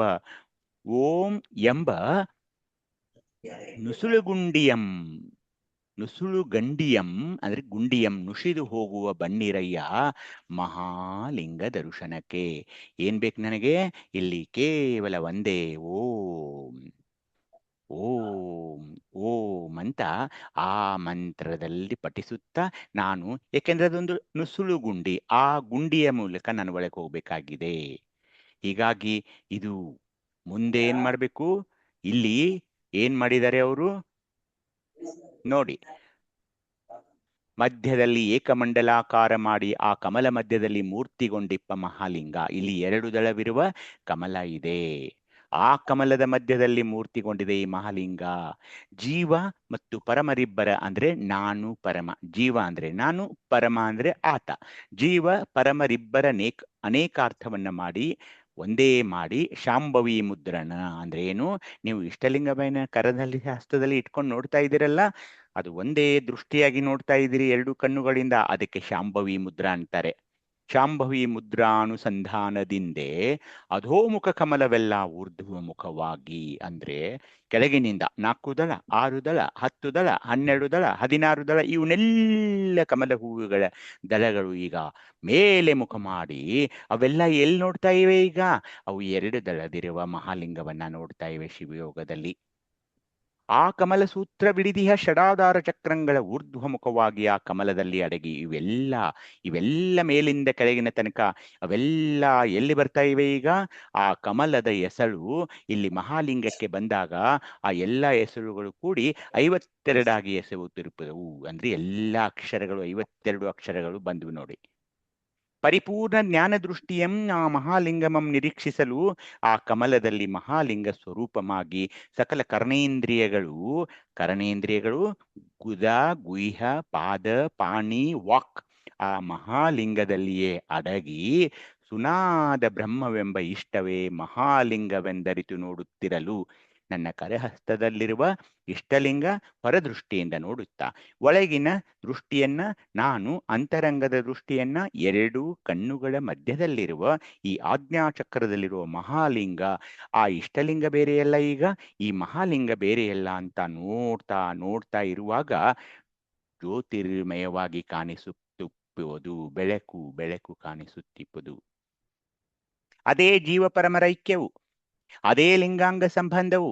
ಆ ಮಹಾಲಿಂಗದ ಕರಣಗಳವಾಗಿ ಆ ಕಮಲವು ಅಧೋಮುಖವಾಗಿ ಆ ಮಹಾಲಿಂಗವು ತನ್ನ ನಿಜ ನಿವಾಸವೆನಿಸುವ ಅಂತರೇನ ತಾಲೂಕೆ ಎಂಬ ಶ್ರುತಿ ಪ್ರಮಾಣಾದಿ ತಾಲಮೂಲು ದ್ವಾದಶಾಂತವೆಂಬ ಬ್ರಹ್ಮರಂಧ್ರದ ಮಧ್ಯದಲ್ಲಿ ಪ್ರಕಾಶಿಸುತ್ತಿರುವುದೊಂದು ಶಿವಚಕ್ರವು. ಈ ಮಹಾಲಿಂಗವೇ ಈಗ ನಿಮಗೆ ಬ್ರಹ್ಮಚಕ್ರಕ್ಕೆ ಕರೆದುಕೊಂಡು ಹೋಗ್ತಾ ಇದೆ. ಆ ಬ್ರಹ್ಮಚಕ್ರಕ್ಕೆ ಶಿವಚಕ್ರ ಅಂತಾನೂ ಕರೀತಾರೆ. ಯಾಕೆಂದ್ರೆ ಆ ಶಿವಚಕ್ರವೇ ಶಿವಲೋಕವೆನಿಸುವುದು, ಆ ಶಿವಲೋಕವೇ ಶಾಂಭವ ಲೋಕವೆನಿಸುವುದು, ಶಾಂಭವ ಲೋಕವೇ ಶಾಂಭವ ಚಕ್ರವೆನಿಸುವುದು. ಅಂದ್ರೆ ಇವಕ್ಕೆಲ್ಲ ಬ್ರಹ್ಮಚಕ್ರಕ್ಕೆ ಇವೊಂದು ಹೆಸರುಗಳು, ಶಿವಲೋಕ, ಶಾಂಭವ ಲೋಕ, ಶಾಂಭವ ಚಕ್ರ ಅಂತ. ಆ ಶಾಂಭವ ಚಕ್ರದಲ್ಲಿ ಅಂದ್ರೆ ಬ್ರಹ್ಮಚಕ್ರದಲ್ಲಿ ಆಧಾರವಾದಿ ಪಶ್ಚಿಮಾತ್ಯವಾದ ಅಂದ್ರೆ ಏನು, ಆಧಾರ ಚಕ್ರ, ಸ್ವಾಧಿಷ್ಠಾನ ಚಕ್ರ, ಮಣಿಪೂರಕ ಚಕ್ರ, ಅನಾಹತ ಚಕ್ರ, ವಿಶುದ್ಧಿ ಚಕ್ರ, ಆಜ್ಞಾಚಕ್ರ, ಬ್ರಹ್ಮಚಕ್ರ, ಮತ್ತೆ ಶಿಖಾಚಕ್ರ, ಮತ್ತೆ ಪಶ್ಚಿಮಾಂತ್ಯ ಅಂದ್ರೆ ಪಶ್ಚಿಮ ಚಕ್ರ. ಆಧಾರವಾದಿ ಪಶ್ಚಿಮಾಂತ್ಯವಾದ ಅಂದ್ರೆ ಆಧಾರದಿಂದ ಆರಂಭವಾಗಿ ಪಶ್ಚಿಮಕ್ಕೆ ಅಂತ್ಯವಾದ ನವಚಕ್ರಗಳು ಸಂಭವಾಗಿರುತ್ತರ್ಪವು. ಅದು ಹೇಗೆ, ಆ ಶಾಂಭವ ಚಕ್ರ ಮಧ್ಯದ ಚತುರ್ಧಾಗ್ರದಲ್ಲಿ ಅಗ್ನಿಮಂಡಲದಲ್ಲಿ ಅಷ್ಟದಳ ಇರುಪವು. ಆ ಅಷ್ಟದಳ ಚತುರ್ದಳದಲ್ಲಿ ವ ಶ ಶ ಎಂಬ 4 ಅಕ್ಷರಯುಕ್ತವಾದ ಆಧಾರ ಚಕ್ರ ಸಂಬಂಧವಾಗಿರುವುದು. ಆ ಚಕ್ರದ ಕರ್ಣಿಕಾ ಮಧ್ಯದಲ್ಲಿ ನಕಾರವು ಆ ಮಹಾಲಿಂಗ ಸ್ವರೂಪವಾದ ಪ್ರಣವದ ತಾರಕಾಕೃತಿಯಲ್ಲಿ ಸಂಬಂಧವಾಗಿರುವುದು. ಆ ಅಗ್ನಿಮಂಡಲದ ಚತುರ್ದಳದ ಈಶಾನ್ಯ ದಳದಲ್ಲಿ ಬ ಭ ಮ ಯ ರ ಲ ಎಂಬ 6 ಅಕ್ಷರಯುಕ್ತವಾದ ಸ್ವಾಧಿಷ್ಠಾನ ಚಕ್ರ ಸಂಬಂಧವಾಗಿರುವುದು. ಆ ಚಕ್ರದ ಕರ್ಣಿಕಾ ಮಧ್ಯದಲ್ಲಿರುವ ಮಕಾರವು ಆ ಮಹಾಲಿಂಗ ಸ್ವರೂಪವಾದ ಪ್ರಣವಾದ ದಂಡಕಾಕೃತಿಯಲ್ಲಿ ಸಂಬಂಧವಾಗಿರುವುದು. ಆ ಅಷ್ಟದಳಾಗ್ರದಲ್ಲಿ ಸೂರ್ಯಮಂಡಲವಿರುವುದು. ಆ ಸೂರ್ಯಮಂಡಲದಲ್ಲಿ ಡ ಢ ನ ಟ ಥ ದ ಧ ನ ಪ ಫ ಎಂಬ ದಶಾಕ್ಷರಯುಕ್ತವಾದ ಮಣಿಪೂರಕ ಚಕ್ರ ಸಂಬಂಧವಾಗಿರುವುದು.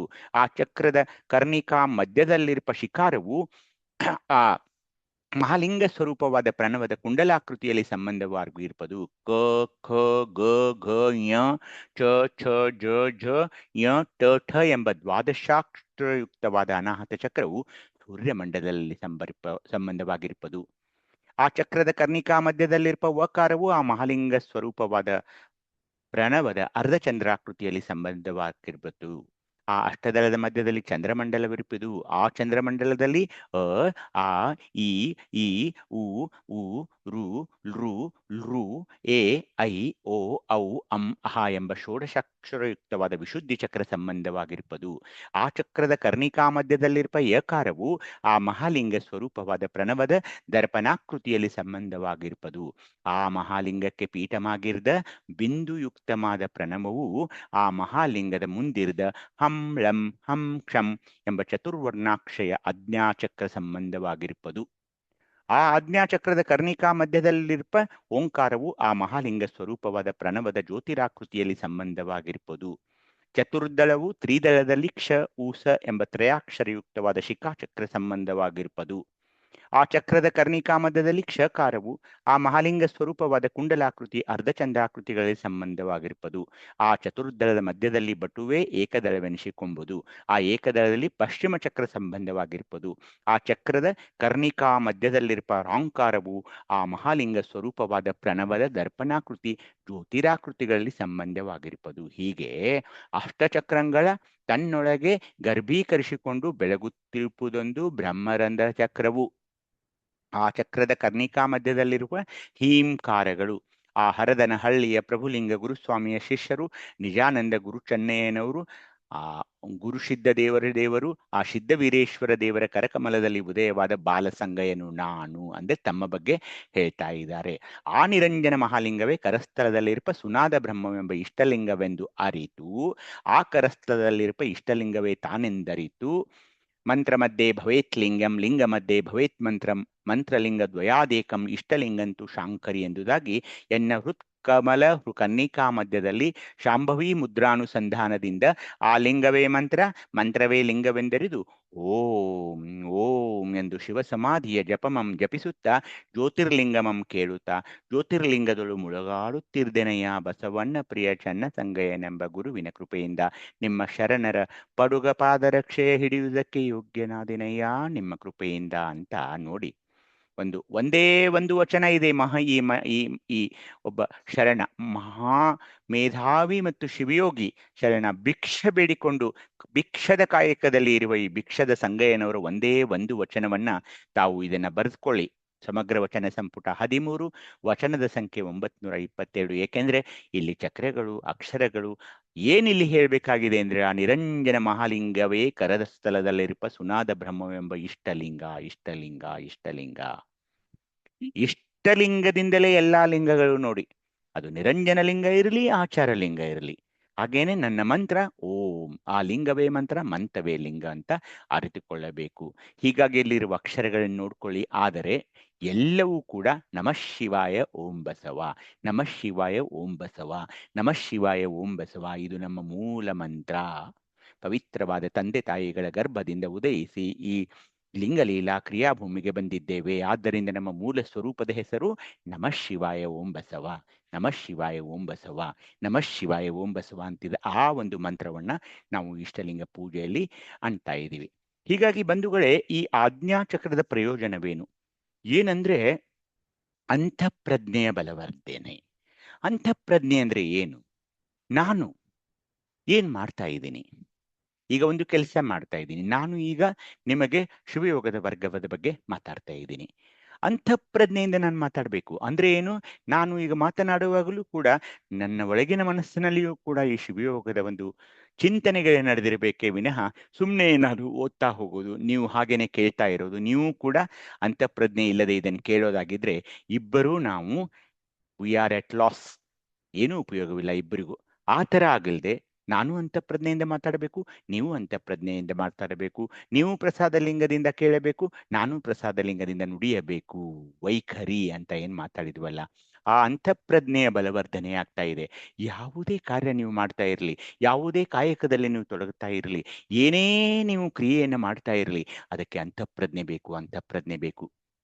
ನಾನು ಏನ್ ಮಾಡ್ತಾ ಇದ್ದೀನಿ, ನನ್ಗೆ ಏನಿದು ಅಂದ್ರೆ ಪೂರ್ಣವಾದ ಪ್ರಜ್ಞೆಯನ್ನ ಅಲ್ಲಿ ಹಾಕಿರ್ಬೇಕು. ಒಂದು ಅಡಿಗೆ ಮಾಡೋದಿರ್ಲಿ, ಒಂದು ಬಟ್ಟೆ ಒಗೆಯೋದಿರ್ಲಿ, ಒಂದು ನಾನು ಸರ್ಜರಿ ಮಾಡೋದಿರ್ಲಿ, ಆಪರೇಷನ್ ಮಾಡ್ತಾ ಇರ್ಲಿ, ಅಂತಃಪ್ರಜ್ಞೆ. ಅಂತಃಪ್ರಜ್ಞೆ ಅಂದ್ರೆ ಏನು? ಪ್ರಾಣಲಿಂಗ, ಭಾವಲಿಂಗ, ಇಷ್ಟಲಿಂಗಗಳ ಒಂದು ಸಮ್ಮಿಳನ ಮಾಡಿಕೊಂಡು ಆ ಅಂತಃಪ್ರಜ್ಞೆಯ ಮೂಲಕ ನಾನು ಮಾಡಿದಾಗ ಅಡಿಗೆ ಎಷ್ಟೊಂದು ಸ್ವಾದಿಷ್ಟವಾಗಿರುತ್ತದೆ, ರುಚಿಕರವಾಗಿರ್ತಾ ಇದೆ. ಹಾಗೇನೆ ಮಾನಸಿಕ ಸ್ಪಷ್ಟತೆ ಇರಬೇಕು. ಈ ನಾನು ಶಿವಯೋಗದ ವರ್ಗದಲ್ಲಿ ಬಂದು ಕೂತ್ಕೊಳ್ತಾ ಇದ್ದೀನಿ. ಸ್ವಾನುಭವದ ನೆಲೆಯಲ್ಲಿ ದಿನನಿತ್ಯ ನಡೆಯುತ್ತಿರುವ ಚಿಂತನೆಗಳನ್ನ ನಾನು ಬಂದಾಗ ಒಂದು ಮಾನಸಿಕ ಸ್ಪಷ್ಟತೆ ಇರಬೇಕು. ಏನು ಒಂದು ಆಹ್ಲಾದಕರವಾಗಿ ಬರಬೇಕು, ಆನಂದದಿಂದ ಬರಬೇಕು. ಅಯ್ಯೋ ಇವತ್ತು ಇದನ್ನು ಕೇಳಬೇಕಲ್ಲ ಅಂತ ಆ ಒಂದು ಡಿಪ್ರೆಷನ್ನಲ್ಲಿ ಬರೋಲ್ಲ. ಈಗ ನಾವು ನೋಡಿದೀವಿ 2 ದಿವಸ ನಾವು ಮಲ್ಲೂರಲ್ಲಿ ಒಬ್ಬರನ್ನೊಬ್ಬರು ಭೇಟಿಯಾಗೋದು, ಒಬ್ಬರನ್ನೊಬ್ಬರು ನೋಡ್ಕೊಳ್ಳೋದು, ಒಬ್ಬರು ಎಷ್ಟೊಂದು ಖುಷಿ ಖುಷಿ ಖುಷಿ. ಯಾಕೆಂದ್ರೆ ನಾವು ಮತ್ತೆ ಯಾವಾಗ ಭೇಟಿ ಆಗ್ತೀವಿ ಗೊತ್ತಿಲ್ಲ. ಆ ಒಂದು ಮಾನಸಿಕ ಸ್ಪಷ್ಟತೆ, ಎಷ್ಟೊಂದು ಸಂಭ್ರಮ. ಹಾಗೇನೆ ಆಧ್ಯಾತ್ಮಿಕ ಒಂದು ಅರಿವು. ಏನು ಆಧ್ಯಾತ್ಮಿಕ ಅರಿವು? ವಚನಗಳ ನಿರ್ವಚನ ಆಗೋದು, ಈ ಎಲ್ಲ ಒಬ್ಬ ಅನುಭಾವಿಗಳು ಮಾತನಾಡುವುದು. ನಿನ್ನೆ ಅಲ್ಲಿ ಅನುಭಾವಿಗಳು ಮಾತನಾಡ್ತಾ ಇದ್ರು. ನಿಮಗೆ ಆಶ್ಚರ್ಯವನಿಸಬಹುದು. ಆ ನನ್ನ ಸೋದರರಾದ ಒಬ್ಬ ಡಾಕ್ಟರ್ ಅವಿನಾಶ್ ಕವಿ ಅಂತ ಅವರಿರಬಹುದು, ನಂತರ ನಮ್ಮ ರುದ್ರಪ್ಪನವರು ಇರಬಹುದು, ಹಾಗೇನೆ ನಮ್ಮ ತಾಯಿ ಭಾರತಿಯವರು ಇರಬಹುದು. ಅವರು ಮಾತನಾಡುವಾಗ ರೋಮಾಂಚನ, ಒಂದು ಆಧ್ಯಾತ್ಮಿಕ ಅರಿವು. ನಿನ್ನೆ ಭಾವತ್ರಯಗಳ ಬಗ್ಗೆ ನಮ್ಮ ಹಿರಿಯ ಶರಣರಾದ ರುದ್ರಪ್ಪನವರು ಮಾತಾಡ್ತಾ ಇದ್ರು. ಏನು ಅದು? ಎಲ್ಲಿ ಹೋಗ್ತಾ ಇದ್ದೀವಿ ನಾವು? ಯಾವ ಲೋಕದಲ್ಲಿದ್ದೀವಿ ಅನಿಸೋ ಹಾಗೆ. ಅಂತರಾತ್ಮ, ಪರಮಾತ್ಮ, ಜೀವಾತ್ಮ, ಆ ಭಾವಗಳ ಬಗ್ಗೆ ಹೇಳೋದು. ಸದ್ಭಾವ, ದುರ್ಭಾವ, ಎಲ್ಲ ಭಾವಗಳವೇ. ಅವು ಎಷ್ಟು ಚೆನ್ನಾಗಿ ಅವರು ಹೇಳಿದ್ರಂದ್ರೆ, ಏನೇನಾಗ್ತಾ ಇದೆ ಶಿವಯೋಗದ ಒಂದು ಇಷ್ಟಲಿಂಗ ಪೂಜೆಯಲ್ಲಿ, ಒಂದು ಆಧ್ಯಾತ್ಮಿಕ ಅರಿವನ್ನ ಅವರು ಕೊಡ್ತಾ ಇರುವಾಗ ಒಂದು ಸೂಜೆ ಬಿದ್ದರೂ ಕೂಡ ಅಲ್ಲಿ ಸದ್ದಾಗಬೇಕು. ಹಾಗೆ ಒಂದು ಆ ಮಲೆನಾಡಿನ ಒಂದು ತಂಪಾದ ತಂಗಾಳಿಯ ಒಂದು ವಾತಾವರಣದಲ್ಲಿ ನಾವು ಆ ಆಧ್ಯಾತ್ಮಿಕ ಅರಿವನ್ನು ಪಡೆಯುವಾಗ ಎಷ್ಟೊಂದು ಮನಸ್ಸಿಗೆ ಆನಂದ ಗೊತ್ತಾ? ದಯವಿಟ್ಟು ಅದನ್ನ ಕೇಳಿ, ನೀವು ರೆಕಾರ್ಡ್ ಮಾಡಿದ್ರೆ ಕೇಳಿ. 2 ಇಯರ್ ಪ್ಲಗ್ ಉಪಯೋಗಿಸಿ, ಇಯರ್ಫೋನ್ ಉಪಯೋಗಿಸಿ ಅದನ್ನ ಕೇಳಿ. ಒಬ್ಬರೇ ಏಕಾಂತದಲ್ಲಿ ಅವರು ಮಾತನಾಡಿರುವ ಒಂದು ವ್ಯಾಖ್ಯಾನಗಳನ್ನ ಕೇಳಿ. ಆವಾಗ ಏನಿದೆ ಇದು? ಏಕೆಂದ್ರೆ ಶಿವಯೋಗ ಮಾಡಿಕೊಂಡವರು ಮಾತ್ರ ಇಂತಹ ಒಂದು ಆಧ್ಯಾತ್ಮಿಕ ಅರಿವನ್ನು ಕೊಡಬಹುದೇ ಹೊರತು ಹಾಗೆಯೇ ಒಂದು ಭಾಷಣಕಾರರಾಗಿ ಯಾರೂ ಕೊಡೋಕ್ಕಾಗಲ್ಲ. ಹೀಗೆ ಈ ಅಂತಃಪ್ರಜ್ಞೆ, ಮಾನಸಿಕ ಸ್ಪಷ್ಟತೆ, ಆಧ್ಯಾತ್ಮಿಕ ಅರಿವು ನಿಮಗೆ ಪಡೆಯಬೇಕಾದ್ರೆ ಈ ಆಜ್ಞಾಚಕ್ರದಲ್ಲಿರುವ ಮಹಾಲಿಂಗದ ಒಂದು ಜಾಗೃತಿಯಾಗಿರಬೇಕು, ಉತ್ತಮವಾದ ಅರ್ಚನೆಯಾಗಿರಬೇಕು. ಮತ್ತೆ ನೀವು ಭಾವನಾತ್ಮಕ ಸಮತೋಲನದಲ್ಲಿ ಹೋಗ್ಬಿಡ್ತೀರಾ. ಏನು ಯಾರೋ ಏನು ಅಂದ್ರೆ ಅಂದ ತಕ್ಷಣ ನೀವು ಕೋಪಿಸಿಕೊಳ್ಳಲ್ಲ, ಹಾಗೇನೆ ದುಃಖ ಪಡೋಲ್ಲ.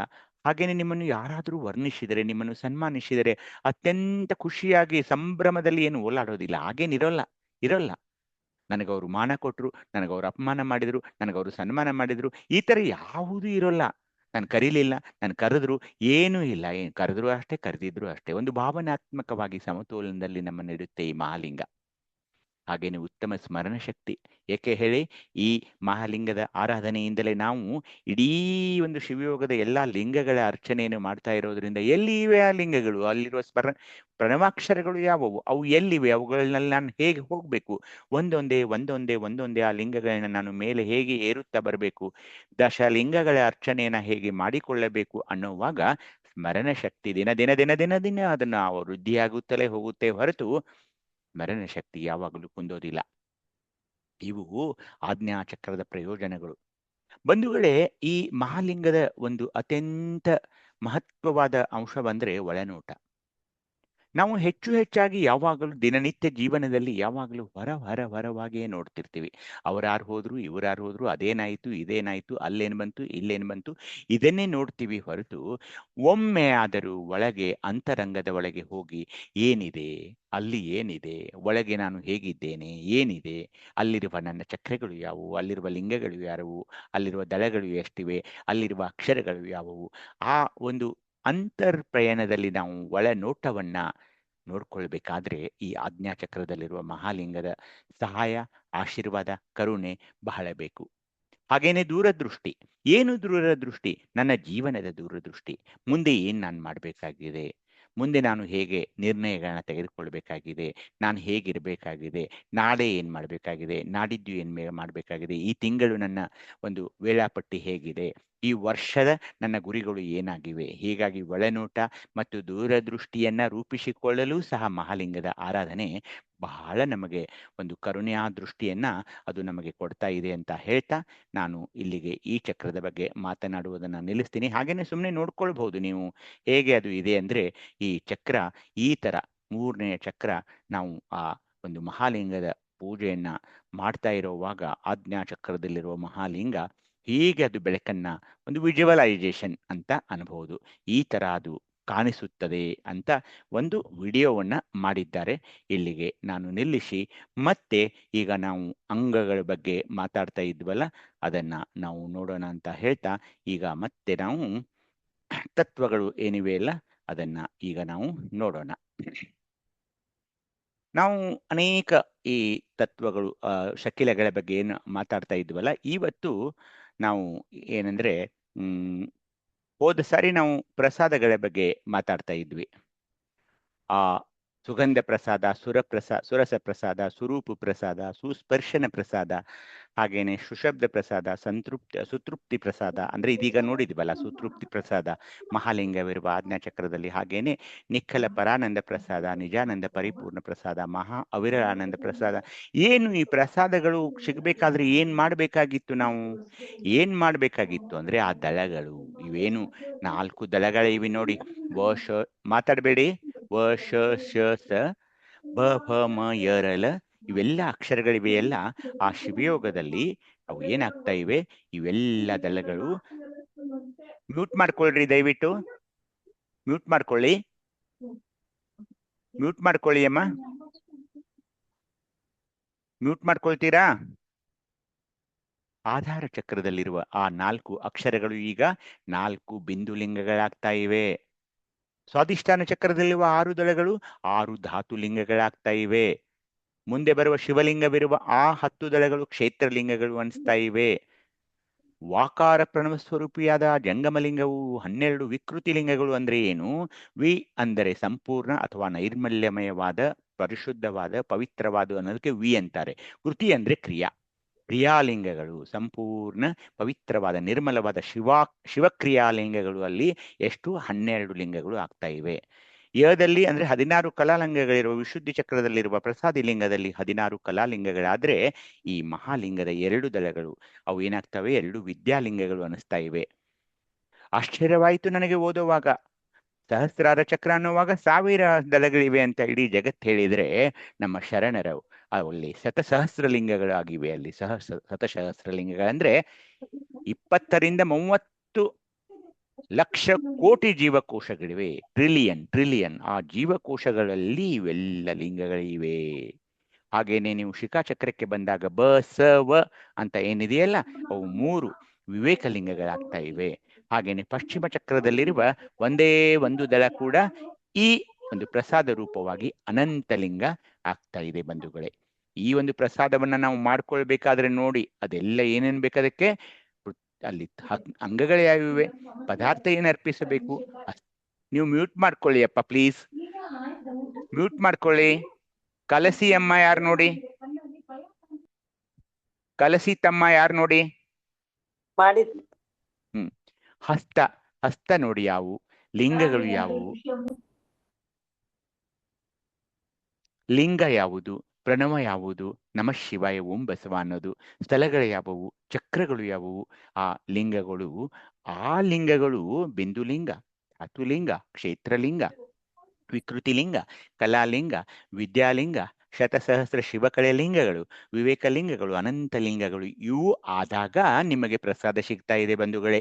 ಸುಗಂಧ ಪ್ರಸಾದ, ಸುರಸ ಪ್ರಸಾದ, ಸುರೂಪ ಪ್ರಸಾದ, ಸುಸ್ಪರ್ಶನ ಪ್ರಸಾದ, ಸುಶಬ್ದ ಪ್ರಸಾದ, ಸುತೃಪ್ತಿ ಪ್ರಸಾದ, ನಿಖಲ ಪರಾನಂದ ಪ್ರಸಾದ, ನಿಜಾನಂದ ಪರಿಪೂರ್ಣ ಪ್ರಸಾದ, ಮಹಾ ಅವಿರಳಾನಂದ ಪ್ರಸಾದ ಅನ್ನೋದು ಯಾಕೆ ಸಿಗುತ್ತೆ ಅಂದ್ರೆ, ಕೇವಲ ಬರೀ ಗಂಧ ಕೊಟ್ಟ ತಕ್ಷಣ ಸುಗಂಧ ನಿಮಗೆ ಸಿಗೋಲ್ಲ. ಹೇಗೆ ಅಲ್ಲಿರುವ ದಳಗಳು ಅವು ಬಿಂದುಗಳು, ಆ ದಳಗಳೇನಿದೆಯಲ್ಲ 4, 6, 10, 12, 16, 2 ಇವೆಲ್ಲ ದಳಗಳು ಏನಾಗಬೇಕು? ಲಿಂಗಗಳು ಆದಾಗ ಆ ಲಿಂಗಗಳಿಂದ ನನಗೆ ಪ್ರಸಾದ ಸಿಗುತ್ತದೆ ಅನ್ನೋದನ್ನ ನಾವು ಪದಾರ್ಥದಿಂದ ಪ್ರಸಾದವರೆಗೆ ಶಿವಯೋಗ ಅರ್ಥ ಮಾಡಿಕೊಳ್ಳಬೇಕು. ಸುಮ್ಮನೆ ನಾನು ಪ್ರಸಾದ ಮಾಡಿದೆ, ಪದಾರ್ಥ ಕೊಟ್ಟೆ, ನನಗೆ ಪ್ರಸಾದ ಸಿಕ್ತು ಅಂತಲ್ಲ. ಅದಕ್ಕೆ ಒಂದು ಕ್ರಿಯೆ ಇದೆ. ಅಲ್ಲಿರುವ ಲಿಂಗಗಳಾಗ್ಬೇಕವು. ಯಾವುವು?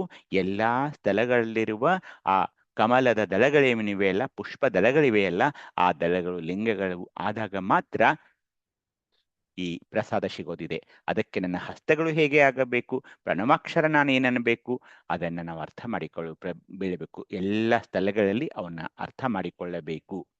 ಹೀಗಾಗಿ ಮುಂದೆ ಏನ್ ಮಾಡಿದ್ರು ಅವರು? ಈ ಸ್ಥಳಗಳಿಗೆ ಏನ್ ಮಾಡಿದ್ರು? ಪೂಜಾರಿಗಳನ್ನ ಕೊಟ್ಬಿಟ್ರು. ಪೂಜಾರಿಗಳು ಅಂದ್ರೆ ಏನು? They are just departmental heads. ಇಲ್ಲಿ ಏನು ಪೂಜಾರಿಗಳಂದ್ರೆ ಏನು, ಅಲ್ಲಿ ಆ ಮೇಂಟೆನೆನ್ಸ್ ಮಾಡಬೇಕು. ಇದು ದೇವ್ರಂತ ತಿಳ್ಕೊಬೇಡಿ, ಬ್ರಹ್ಮ ವಿಷ್ಣು ಅಂತ ಈ ದೇವರಲ್ಲ ಇವರು. ಭಕ್ತ ಸ್ಥಳಕ್ಕೊಬ್ರು, ಮಹೇಶ ಸ್ಥಳಕ್ಕೊಬ್ರು, ಈ ಸ್ಥಳಗಳಲ್ಲಿ ಏನ್ ಮಾಡಿದ್ರು, ಈಗ ಫಿಸಿಕ್ಸ್ ಡಿಪಾರ್ಟ್ಮೆಂಟ್ಗೆ ಒಬ್ರು ಹೆಡ್ ಇರ್ತಾರೆ, ಕೆಮಿಸ್ಟ್ರಿ ಡಿಪಾರ್ಟ್ಮೆಂಟ್ಗೆ ಒಬ್ರು ಹೆಡ್ ಇರ್ತಾರೆ, ಬಯಾಲಜಿ ಡಿಪಾರ್ಟ್ಮೆಂಟ್ಗೆ ಒಂದು ಕಾಲೇಜಿನಲ್ಲಿ ವಿವಿಧ ಡಿಪಾರ್ಟ್ಮೆಂಟ್ಗಳಿಗೆ ಹೆಡ್ ಇರ್ತಾರೆ. ಆ ಹೆಡ್ಗಳನ್ನ ದೇವರನ್ನಾಗಿ ಮಾಡ್ಕೊಳ್ಬೇಡಿ. ಹಾಗೇನೆ ಇವ್ರ ಜೊತೆಗೆ ಶಕ್ತಿ ಸಂಪುಟಕ್ಕಾಗಿ ಅಲ್ಲಿ ಹೆಣ್ಣು ಇದು ಬೇಕು, ಏನು ಶಕ್ತಿ ಸಂಪುಟ ಅಂತ ನಾವೇನ್ ಮಾತಾಡ್ತೀವಲ್ಲ, ಶಕ್ತಿಯೂ ಬೇಕು. ಅದಕ್ಕೆ ಅವ್ರನ್ನ ಬೇರೆ ಅಧಿದೇವತೆಗಳನ್ನ ಸಹ ತರ್ತಾರೆ. ಆದ್ರೆ ಅವ್ರು ಯಾರೂ ದೇವರಲ್ಲ. ನನ್ನ ದೇವರು ಕೇವಲ ಪರವಸ್ತು, ನನ್ನ ಇಷ್ಟಲಿಂಗ ಅಷ್ಟೇ ತಿಳ್ಕೊಳ್ಬೇಕು. ಇವರನ್ನ ಸುಮ್ಮನೆ ಆ ಸ್ಥಳಗಳಲ್ಲಿ ಡಿಪಾರ್ಟ್ಮೆಂಟಲ್ ಹೆಡ್ ಅಂತ ತಿಳ್ಕೊಳ್ಬೇಕೇ ವಿನಃ ಅವರು ಪೌರಾಣಿಕ ಕಥೆಗಳಲ್ಲಿ ಬರುವ ಸನಾತನ ಧರ್ಮದಲ್ಲಿರುವ ಬ್ರಹ್ಮ, ಅವನಿಗೆ 3 ತಲೆ ಇದೆ, ಅವನು ಕಮಲದ ಹೂದಲ್ಲಿರ್ತಾನೆ, ಆ ಬ್ರಹ್ಮ ಅಲ್ಲ. ಇವನು ಒಬ್ಬ ಡಿಪಾರ್ಟ್ಮೆಂಟಲ್ ಹೆಡ್ ಅಂತ ನಾವು ತಗೊಳ್ಬೇಕಷ್ಟೇ. ಬ್ರಹ್ಮ ಪೂಜಾರಿ, ವಿಷ್ಣು ಪೂಜಾರಿ, ರುದ್ರ ಪೂಜಾರಿ. ಬ್ರಹ್ಮ ಅವನು ಉತ್ಪತ್ತಿಗೆ, ವಿಷ್ಣು ಅವನಿಗೆ ಮೇಂಟೆನೆನ್ಸ್ ಅಂದ್ರೆ ಅದನ್ನ ಸಂವಹನಕ್ಕೆ, ಅದನ್ನು ಯಾವಾಗಲೂ ಮೇಂಟೈನ್ ಮಾಡೋದು. ಈ ಪೃಥ್ವಿಯ ಒಂದು ಸೃಷ್ಟಿಯ ರಚನೆಯಲ್ಲಿ ಈ ಸೃಷ್ಟಿಯನ್ನ ಹಾಗೇನೆ ಯಾವಾಗಲೂ ಅದನ್ನ ನಿಯಂತ್ರಿಸೋದು. ರುದ್ರ ಅಂದ್ರೆ ಲಯ ಮಾಡೋದು. ಲಿಂಗ ಅನ್ನೋ ಶಬ್ದನೇ ಈ 3, ಬ್ರಹ್ಮ ವಿಷ್ಣು ರುದ್ರ ಅನ್ನೋದೇ ಲಿಂಗ.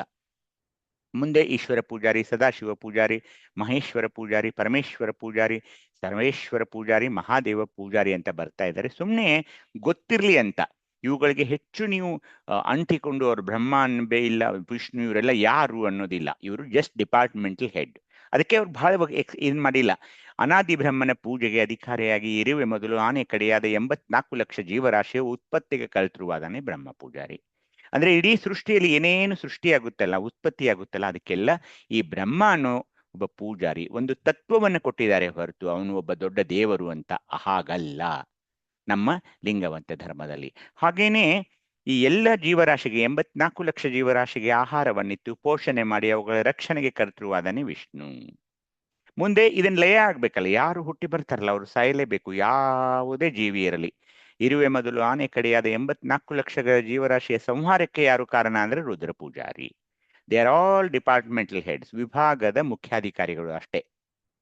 ಮುಂದೆ ಅನಾದಿ ಈಶ್ವರನ ಪೂಜೆಗೆ ಅಧಿಕಾರಿಯಾಗಿ ಇರುವೆ ಮೊದಲು ಆನೆ ಕಡೆಯಾದ 84 ಲಕ್ಷ ಜೀವಿಗಳ ಲೆಕ್ಕೂ ವಾಯು ಪ್ರಾಣಿಗಳಾಗಿ ಚರ್ಚಿಸುತ್ತಿರುವಲ್ಲಿ, ಅಂದ್ರೆ ಅವು ಎಲ್ಲ ಜೀವನ ಮಾಡುತ್ತಿರುವಾಗ ಅವ್ರು ಏನ್ ಪುಣ್ಯ ಮಾಡಿದ್ರೋ ಪಾಪ ಮಾಡಿದ್ರೋ ಅವುಗಳೆಲ್ಲ ವಿಚಾರ ಮಾಡಿ ಅವರವರ ಪುಣ್ಯ ಪಾಪಕ್ಕೆ ತಕ್ಕ ಸುಖ ದುಃಖಗಳನ್ನಿತ್ತು ಮರಳಿಸುವಂತಹ ತಿರೋಧಾನ ಕೃತ್ಯಕ್ಕೆ ಈಶ್ವರ ಪೂಜಾರಿಯಾಗಿದ್ದಾನೆ. ಈ ಈಶ್ವರ ಪೂಜಾರಿಯಾಗಿರೋ ಸ್ಥಳ ಯಾವುದು ಹೇಳಿ ಈಗ?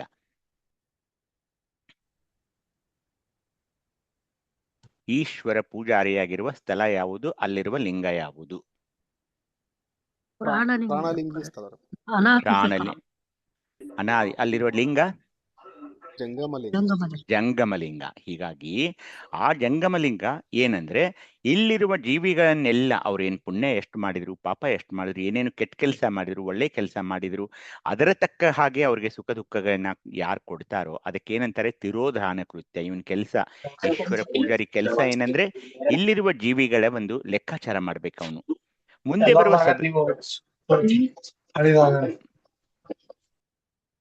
ಮುಂದೆ ಬರುವ ಸದಾಶಿವ ಪೂಜಾರಿ ವಿಶುದ್ಧಿ ಒಂದು ಚಕ್ರದಲ್ಲಿ ಅನಾದಿ ಸದಾಶಿವನ ಪೂಜೆಗೆ ಅಧಿಕಾರಿಯಾಗಿ ಇರುವೆ ಮೊದಲು ಆನೆ ಕಡೆಯಾದ 84 ಲಕ್ಷ ಜೀವಿಗಳ ಸಂಸಾರಕ್ಕೆ ಹೇವರಿಸಿ ಶಿವಸ್ಮರಣೆಯ ಮಾಡುವಂತಹ, ವಚನ ಶ್ರವಣ ಮನನ ಮಾಡುವಂತಹ, ಅಂದ್ರೆ ಏನು, ಇಂತಹ ಸ್ವಾನುಭವದ ನೆಲೆಯಲ್ಲಿ ಬಂದು ನಿಂತು ದಿನನಿತ್ಯ ಚಿಂತನೆ ಮಾಡೋದು, ಇಷ್ಟಲಿಂಗ ಪೂಜೆ ಮಾಡುವುದು, ಈ ಒಂದು ಶಿವಯೋಗದಲ್ಲಿ ನಿರತರಾಗುವವರಿಗೆ ಏನ್ ಮಾಡ್ತಾನೆ, ಆ ಸದಾಶಿವ ಪೂಜಾರಿಯನ್ನು ಆ ವಿಶುದ್ಧಿ ಚಕ್ರದಲ್ಲಿರುವ ಒಂದು ಪ್ರಸಾದಿ ಲಿಂಗ ಏನಿದೆಯಲ್ಲ ಅದು ಅನುಗ್ರಹ ಕೃತ್ಯ. ಸದಾಶಿವ ಪೂಜಾರಿಯನ್ನ ಅಲ್ಲಿ ನಿಯುಕ್ತಗೊಳಿಸಿದ್ದಾರೆ. ಮುಂದೆ ಬರುವ ಆಜ್ಞಾಚಕ್ರದಲ್ಲಿ ಮಹೇಶ್ವರ ಪೂಜಾರಿ, ಅವನೇನೆಂದ್ರೆ ಅನಾದಿ ಮಹೇಶ್ವರನ ಪೂಜೆಗೆ ಅಧಿಕಾರಿಯಾಗಿ ಶಿವ ಧ್ಯಾನ, ಇಷ್ಟಲಿಂಗ ಪೂಜೆ, ವಚನ ಪ್ರಾರ್ಥನೆ, ವಚನ ಶಾಸ್ತ್ರ, ವಚನ ನಿರ್ವಚನಗಳಿಂದ ಪರಮನ ಸ್ಮರಣೆಯಿಂದ ಶಿವಯೋಗಾಭ್ಯಾಸ ಕೃತ್ಯಕ್ಕೆ ಕರ್ತನೆಂಬುದೀಗ ಮಹೇಶ್ವರ. ನೋಡಿ ಹೇಗಿದೆ ಇದೆಲ್ಲ. ಇವ್ರು ನಾವು ಅರ್ಥ ಮಾಡಿಕೊಳ್ಳಬೇಕು. ಯಾಕೆ ಇವರಿದ್ದಾರೆ ಅಲ್ಲಿ, ಯಾಕೆ ಇವರು ಪೂಜಾರಿಗಳಲ್ಲಿ ಇದ್ದಾರೆ ಅಂದ್ರೆ ನಮಗೆ ಅವರು ನಿರ್ದೇಶನ ಕೊಡ್ತಾರೆ. ಉಪದೇಶ ಕೊಡ್ತಾರೆ. ಹೀಗೆ ನೀನ್ ಮಾಡಬೇಕು ನೋಡಿ, ಏನಿದೆ ಇಲ್ಲಿ ಶಿವಯೋಗ ಅಭ್ಯಾಸ ಕೃತ್ಯ ಅಂದ್ರೆ ಏನ್ ಮಾಡ್ಬೇಕು ನೀವು. ಅಲ್ಲಿ ಅಧಿಕಾರಿ ಏನ್ ಹೇಳ್ತಿದ್ದಾನೆ, ಈ ಮಹೇಶ್ವರ ನಿಮಗೆ ಶಿವ ಧ್ಯಾನ ಮಾಡಬೇಕು, ಇಷ್ಟಲಿಂಗ ಪೂಜೆ ಮಾಡಬೇಕು, ವಚನ ಪ್ರಾರ್ಥನೆ ಮಾಡಬೇಕು, ವಚನಗಳನ್ನ ಕಂಠಸ್ಥ ಮಾಡಿ ಬೆಳಬೇಕು, ವಚನ ಪ್ರಾರ್ಥನೆಗಳನ್ನ ಸರಾಗವಾಗಿ ಹಾಡಬೇಕು, ವಚನ ಶಾಸ್ತ್ರವನ್ನ ಅಭ್ಯಸನ ಮಾಡಬೇಕು, ವಚನ ನಿರ್ವಚನ ಮಾಡಬೇಕು. ಯಾಕೆ? ಇವೆಲ್ಲ ಪರಮನ ಸ್ಮರಣೆ ಶಿವಯೋಗ ಅಭ್ಯಾಸ ಕೃತ್ಯ. ಅದನ್ನು ಮಾಡಿಸೋನು ನಮ್ಮಿಂದ ಮಹೇಶ್ವರ ಪೂಜಾರಿ. ಮುಂದೆ ನಾವು ಸಹಸ್ರಾರ ಚಕ್ರಕ್ಕೆ ಬಂದಾಗ ಅಲ್ಲಿ ಪರಮೇಶ್ವರ ಪೂಜಾರಿ. ಇದೆಲ್ಲ ಅಷ್ಟಾಂಗ ಯೋಗಾಭ್ಯಾಸಗಳನ್ನ ಅಂದ್ರೆ ಇಡೀ ಇಷ್ಟಲಿಂಗ ಪೂಜೆಯಲ್ಲಿ ಇದೆಲ್ಲ ಬರ್ತಾ ಇದೆ. ಪ್ರತ್ಯೇಕವಾಗಿ ಅಷ್ಟಾಂಗ ಯೋಗಾಭ್ಯಾಸ ಇಲ್ಲ. ಇಷ್ಟಲಿಂಗ ಪೂಜೆಯೇ ಈ ಅಷ್ಟಾಂಗ ಯೋಗಾಭ್ಯಾಸ ನಮ್ದು. ಅದರಲ್ಲಿ ಎಲ್ಲವೂ ಇದೆ. ಯಮ, ನಿಯಮ, ಆಸನ, ಪ್ರಾಣಾಯಾಮ ಇದು ಪ್ರತ್ಯೇಕವಾಗಿ ನಾವು ಮಾಡಬೇಕಾಗಿಲ್ಲ. ಎಲ್ಲವೂ ಇಷ್ಟಲಿಂಗ ಪೂಜೆಯಲ್ಲಿಯೇ ಇದೆ ಅಂತ ತಿಳಿದುಕೊಂಡು ಆ ಲಿಂಗದ ಶಿಲಾಭಾವವ ಕಳೆದು ಇಷ್ಟಲಿಂಗವೇ ಪರಮನ ಸ್ವರೂಪ ಅಂತ ಒಂದು ಪರಿಗಣಿಸಬೇಕೇ ಹೊರತು ಅದು ಶಿಲಾಭಾವವ ಕಳೆದು ಭವಿ ಮಾರ್ಗವನ್ನ ಅಳಿದು, ಅಂದ್ರೆ ಅಲ್ಲಿ ಹೋಗೋದು ಇಲ್ಲಿ ಹೋಗೋದು ಮತ್ತೆ ಅಲ್ಲಿ ಇಲ್ಲಿ ಇಲ್ಲ, ಭವಿ ಮಾರ್ಗವನ್ನು ಅಳಿದು ಶಿವಭಕ್ತಿ ಶಿವಾಚಾರ ಮಾರ್ಗವ ಯಾರು ತೋರಿಸ್ತಾರೆ ನನಗಂದ್ರೆ ಆ ಸಹಸ್ರಾರ ಚಕ್ರದಲ್ಲಿರುವ ನಿಷ್ಕಲ ಲಿಂಗದ ಸ್ವರೂಪಿಯಾಗಿರುವ ಪರಮೇಶ್ವರ ಪೂಜಾರಿ ಅಂತ ಅಲ್ಲಿ ಕೊಟ್ಟಿದ್ದಾರೆ. ಶಿಖಾಚಕ್ರಕ್ಕೆ ಬಂದಾಗ ಸರ್ವೇಶ್ವರ ಪೂಜಾರಿ, ಅವನೇನು ಅನಾದಿ ಸರ್ವೇಶ್ವರನ ಪೂಜೆಗೆ ಅಧಿಕಾರಿಯಾಗಿ ಶಿವಭಕ್ತ ಮಾರ್ಗದಲ್ಲಿ ನಿಷ್ಠಾಪರನುಳ್ಳ ಭಕ್ತನಿಗೆ ಶಿಕ್ಷಾ ಮಾರ್ಗವನ್ನು ತೋರಿಸ್ತಾನೆ. ಏನಂದ್ರೆ ಇದರಿಂದ ಏನಾದ್ರೂ ನೀನು ತಪ್ಪಿದರೆ, ಶಿವಯೋಗದಿಂದ ನೀನು ವಿಮುಖನಾದ್ರೆ, ಇಷ್ಟಲಿಂಗ ನೀನು ಪೂಜೆಯನ್ನು ನೀನು ಮಾಡಿಕೊಳ್ದಿದ್ರೆ ಶಿಕ್ಷಾ ಮಾರ್ಗ ನಿನಗೆ ಖಂಡಿತ ಇದೆ. ಅದನ್ನು ಎಚ್ಚರಿಸೋಕೆ ಈ ಸರ್ವೇಶ್ವರ ಪೂಜಾರಿ ಇದ್ದಾನೆ. ಕೊನೆಗೆ ಬರುವ ಪಶ್ಚಿಮ ಚಕ್ರದಲ್ಲಿರುವ ನಿರಂಜನ ಲಿಂಗವಿರುವ ಮಹಾದೇವ ಪೂಜಾರಿ ಅವಂದೇನೆಂದ್ರೆ ಅನಾದಿ ಮಹಾದೇವನ ಪೂಜೆಗೆ ಅಧಿಕಾರಿಯಾಗಿ ದೀಕ್ಷಾ ಶಿಕ್ಷಾಚಾರ ಮಾರ್ಗದಲ್ಲಿ ಸನ್ಮೋಹವುಳ್ಳ ಸದ್ಭಕ್ತನಿಗೆ ಪ್ರಮಥಗನ ಮಾರ್ಗವ ತೋರಿಸುವಂತಹ ಮೋಕ್ಷ ಕೃತ್ಯಕ್ಕೆ ಮೋಕ್ಷ. ಇಲ್ಲಿ ಕೊನೆಗೆ ಬಂದ್ಬಿಟ್ವಿ ನಾವು. ನಿರ್ವಯಲ ಸ್ತುತಿ ಬಯಲ ಸ್ಥಿತಿ, ಅಲ್ಲೇನು ನಾವು ಪಶ್ಚಿಮ ಚಕ್ರದಲ್ಲಿರುವ ನಿರಂಜನ ಲಿಂಗದ ಒಂದು ಬೆಳಕನ್ನು ನೋಡುವಾಗ ಮೋಕ್ಷ ಕೃತ್ಯಕ್ಕೆ ಕರ್ತ ಅಂದ್ರೆ ಈ ಮಹಾದೇವ ಪೂಜಾರಿ ಅದಕ್ಕೆ ನಮಗೆ ಏನ್ ಮಾಡ್ತಾನೆ, ಅವನು ಸಹಾಯ ಮಾಡ್ತಾನೆ. ಹೀಗೆ ಅನಾದಿ ಬಿಡಿದು ಸಾಕಾರ ಲೀಲೆಯ ಧರಿಸಿ ತಮ್ಮ ಅಂತರಂಗದಲ್ಲಿ ಬೆಳಗುವ ಅನಾದಿ ವಸ್ತುವನ್ನು ತಂದು ತನ್ನ ಶಿವಜ್ಞಾನದಿಂದ ಅರಿತು ಇಷ್ಟಲಿಂಗ ಪೂಜಾ ವಂದನೆಗೆ ಯೋಗ್ಯರಾಗಿ ಅನಾದಿ ಶರಣ ಪರಾತ್ಪರ ಮೂರ್ತಿಗೆ ನವವಿಧ ಪೂಜಾರಿಗಳಿರ್ತಾರೆ ಅಂದಾಗ ಬಂಧುಗಳೇ ಕನ್ಫ್ಯೂಸ್ ಮಾಡ್ಕೊಳ್ಬೇಡಿ. ಬ್ರಹ್ಮ, ವಿಷ್ಣು, ರುದ್ರ, ಈಶ್ವರ, ಸದಾಶಿವ, ಮಹೇಶ್ವರ, ಪರಮೇಶ್ವರ, ಸರ್ವೇಶ್ವರ, ಮಹಾದೇವ ಇವರೆಲ್ಲ ಏನಿದಾರಲ್ಲ ನಿಮಗೆ ಅಂದರೆ ಇಷ್ಟಲಿಂಗ ಪೂಜೆಯಲ್ಲಿ ನನಗೆ ಅವರು ಮಾರ್ಗದರ್ಶನ ಮಾಡೋಕೆ ಇದ್ದಾರೆ. ಎಲ್ಲೆಲ್ಲಿ ನಾನು ತಪ್ತೀನೋ ಅಲ್ಲಿ ಅವರು ನನ್ನನ್ನು ಎಚ್ಚರಿಸೋಕಿದ್ದಾರೆ. ಮೊದಲು ಉತ್ಪತ್ತಿ, ರಕ್ಷಣೆ, ಸಂಹಾರಕ್ಕೆ ಆದ್ರು ಅವ್ರು ಮೂರು ಬ್ರಹ್ಮ, ವಿಷ್ಣು, ರುದ್ರ. ಆದ್ರೆ ಮುಂದೆ ಏನ್ ಮಾಡ್ತಾನೆ, ಈ ಈಶ್ವರ ಅನ್ನೋನು ತಿರೋಧಾನ ಕೃತ್ಯ ಅನ್ನಿ ಸದಾಶಿವನಿಂದ ನಮಗೆ ಅನುಗ್ರಹವಾಗೋದಿರಲಿ. ಮಹೇಶ್ವರನನ್ನು ಅವನು ನಮಗೆ ಎಚ್ಚರಿಸ್ತಾನೆ, ನೀನು ದಿನನಿತ್ಯ ಶಿವಯೋಗಾಭ್ಯಾಸವನ್ನು ಮಾಡಿಕೊಳ್ಳಲೇಬೇಕು. ಹೇಗೆ? ಶಿವಧ್ಯಾನ, ಇಷ್ಟಲಿಂಗ ಪೂಜೆ, ವಚನ ಪ್ರಾರ್ಥನೆಯನ್ನ ಅನೇಕ ತಾಯಂದಿರು ನಮ್ಮ ಈ ಸ್ವಾನುಭವದ ನೆಲೆಯಲ್ಲಿ ದಿನಾಲು ವಚನ ಪ್ರಾರ್ಥನೆಯನ್ನ ಮಾಡ್ತಾರೆ. ಮ್ಯೂಟ್ ಮಾಡ್ಕೊಳ್ಳಿ ಪಂಚಾಕ್ಷರಿ ಹಿರೇಮಠ್. ವಚನ ಪ್ರಾರ್ಥನೆಯನ್ನ ಮಾಡಿಕೊಳ್ಳಬೇಕು. ವಚನ ಶಾಸ್ತ್ರವಿರುವ ಈ ಸಂಪುಟಗಳನ್ನ ಓದಬೇಕು. ಒಂದೊಂದೇ ವಚನವನ್ನ ಮ್ಯೂಟ್ ಮಾಡ್ಕೊಳ್ಳಿ ಪಂಚಾಕ್ಷರಿ ಹಿರೇಮಠ್ ಮ್ಯೂಟ್ ಮಾಡ್ಕೊಳ್ಳಿಯಪ್ಪ. ವಚನ ಶಾಸ್ತ್ರ, ವಚನ ನಿರ್ವಚನಗಳನ್ನ ಮಾಡೋದನ್ನ ಕಲಿಬೇಕು. ದಿನನಿತ್ಯ ಈ ಸ್ವಾನುಭವದ ನೆಲೆಯಲ್ಲಿ ಬಂದು ಹೇಗೆ ವಚನ ನಿರ್ವಚನ ಮಾಡ್ತಾ ಇದ್ದಾರೆ. ಏಕೆಂದ್ರೆ ಪ್ರತಿಯೊಬ್ಬರ ವಚನ ನಿರ್ವಚನ ಬೇರೆ ಬೇರೆಯಾಗಿರುತ್ತೆ. ಎಲ್ಲರೂ ಕೊನೆಗೆ ಎಲ್ಲಿ ಬರೋದು? ಪರಮನ ಸ್ಮರಣೆ.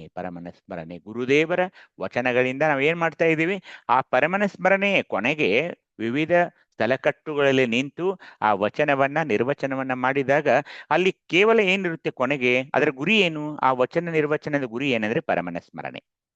ದಿನನಿತ್ಯ ಒಂದು ಅರ್ಧ ಗಂಟೆನೋ 1 ಗಂಟೆನೋ ಆ ಸ್ವಾನುಭವದ ನೆಲೆಯಲ್ಲಿ ಬಂದು ಪರಮನ ಸ್ಮರಣೆ ಹೇಗೆ ಮಾಡ್ತಾ ಇದ್ದೀವಿ ನಾವು? ಸ್ವಾನುಭವದ ನೆಲೆಯಲ್ಲಿ ಒಂದು ವಚನದ ನಿರ್ವಚನ ಮಾಡೋದ್ರಿಂದ ಅದು ಹೇಗೆ ನಮ್ಮನ್ನು ಕರ್ಕೊಂಡು ಹೋಗ್ತಾ ಇದೆ ಮುಂದಿನ ಸ್ಥಳಕ್ಕೆ. ಆ ಸ್ಥಳಕಟ್ಟುಗಳ ಅನುಗುಣವಾಗಿ ನಾವು ಆ ವಚನ ನಿರ್ವಚನ ಮಾಡಿದಾಗ ಪರಮನ ಸ್ಮರಣೆ ಅದೇ ಮೂಲ ಒಂದು ಗುರಿ ಆಗ್ತಾ ಇದೆ.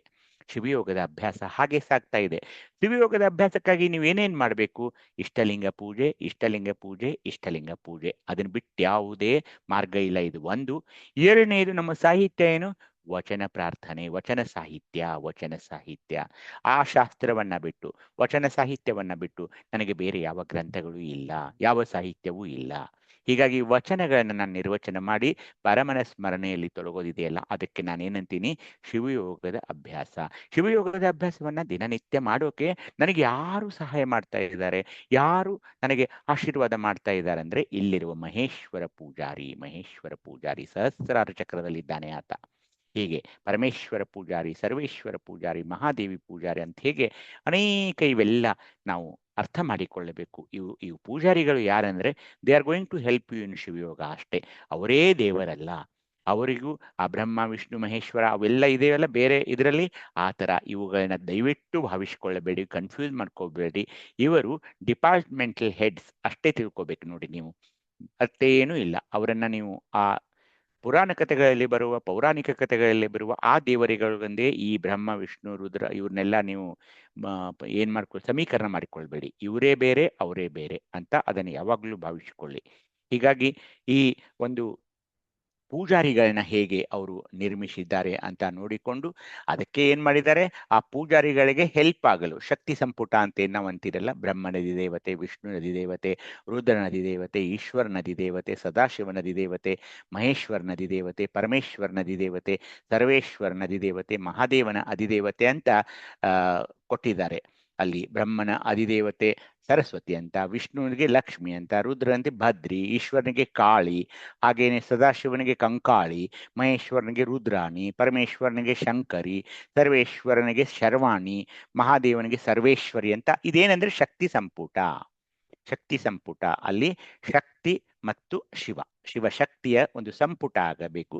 ಅವುಗಳಿಗೆ ಹೆಚ್ಚು ಏನು ಮಹತ್ವ ಕೊಡೋಕೆ ಬೇಕಾಗಿಲ್ಲ. ಅಲ್ಲಿ ಅಂದ್ರೆ ಏನು, ಶರಣರು ಯಾವಾಗಲೂ ಸ್ತ್ರೀ ಪುರುಷರಿಗೆ ಇಬ್ಬರಿಗೂ ಒಂದು ಮಹತ್ವವಾದ, ಎಲ್ಲಿ ಆ ಪುರುಷರಿದ್ದಾರಲ್ಲ ಬ್ರಹ್ಮ ವಿಷ್ಣು ರುದ್ರ, ಅವ್ರಿಗೆ ಒಂದು ಸ್ತ್ರೀ ಶಕ್ತಿಯಾಗಿ ಈ ದೇವತೆಗಳ ಹೆಸರುಗಳನ್ನು ಕೊಟ್ಟಿದ್ದಾರೆ ಹೊರತು ಅವರುಗಳನ್ನು ಕೂಡ ನೀವು ಮಹಾಕಾಳಿ ಅಥವಾ ಭದ್ರಕಾಳಿ ಹಾಗೆ ಹೀಗೆ ದೇವತೆಗಳ ಸ್ವರೂಪದಲ್ಲಿ ಅವರನ್ನ ನೋಡಬೇಡಿ.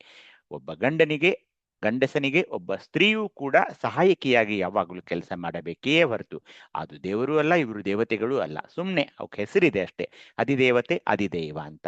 ಇವರೆಲ್ಲರೂ ಕೂಡಿ ನಮ್ಮ ದೇಹದಲ್ಲಿ ನೆಲೆಸಿ ನಮ್ಮನ್ನು ಶಿವಯೋಗದತ್ತ ನಾವು ನೆಲೆಸಿದ್ದಾಗ ನಮ್ಮನ್ನು ಕರೆದೊಯ್ತಾ ಇದ್ದಾರೆ ಅನ್ನೋ ಭಾವನೆಯಲ್ಲಿಯೇ ಇರಬೇಕೇ ಹೊರತು ನನ್ನ ಪರಮನ ಸ್ವರೂಪ ಯಾವುದೆಂದರೆ ಆ ಕರಹಸ್ತದಲ್ಲಿರುವ ಇಷ್ಟಲಿಂಗ ಅನ್ನೋದನ್ನ ನಾವು ಮರೆಯಬಾರದು ಅಂತ ಹೇಳ್ತಾ ಎಲ್ಲರಿಗೂ ಶರಣಾರ್ಥಿಗಳು. ಯಾರಾದರೂ ಏನಾದರೂ ಸಲಹೆ ಸಂದೇಹ ಸೂಚನೆಗಳಿದ್ರೆ ಕೇಳಿ. ಮತ್ತೆ ನಿನ್ನೆ ಯಾರಾದರೂ ಮಲ್ಲೂರಿಗೆ ಬಂದಿದ್ರೆ ತಮ್ಮ ಅನುಭವಗಳನ್ನ ಹಂಚಿಕೊಳ್ಳೋದಾದ್ರೆ ಇನ್ನೂ 5-10 ನಿಮಿಷ ಇದೆ, ತಾವು ದಯವಿಟ್ಟು ಹಂಚಿಕೊಳ್ಳಿ ಅಂತ ತಮ್ಮಲ್ಲಿ ಕಳಿಯ ಭಿನ್ನ ಮಾಡ್ತಾ ಇಲ್ಲಿಯವರೆಗೆ ನನಗೆ ಈ ಅವಕಾಶ ಕೊಟ್ಟಿದ್ದಕ್ಕಾಗಿ ತಮಗೆಲ್ಲರ ಪಾದಾರವಿಂದಗಳಿಗೆ ನಮಿಸುತ್ತಾ ಇವತ್ತಿನ ಶಿವಯೋಗಕ್ಕೆ ನಾನು ಮಂಗಲವೀಯುತ್ತೇನೆ. ಎಲ್ಲರಿಗೂ ಮತ್ತೊಮ್ಮೆ ಶರಣಾರ್ಥಿಗಳು.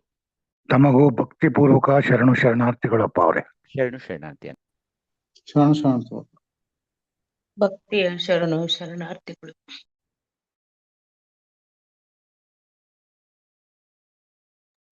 ಓಂ ಜಯ ಗುರು ಬಸವಲಿಂಗಾಯ ನಮಃ. ಇಲ್ಲಿನವರೆಗೂ ಇಂದಿನ ಅನುಭವ ನಡೆ ಮಾಡತಕ್ಕಂತ ಶಿವಗುರು ಭಕ್ತಿಯ ಶರಣಾರ್ಥಿಗಳು. ಇವತ್ತು ನೂಲಿಯಪ್ಪರ ನಡೆ ಮಾಡ್ತಕ್ಕಂಥ ಅನುಭವದ ಮೇಲೆ ಏನಕ್ಕಾದ್ರು ವಿಚಾರಗಳು ಅಥವಾ ಪ್ರಶ್ನೆಗಳಿದೆ ದಯವಿಟ್ಟು ಅದ್ರ ಕೇಳ್ಬೋದು ಅಂತ ಚಿಂತನೆ ಮಾಡಿ.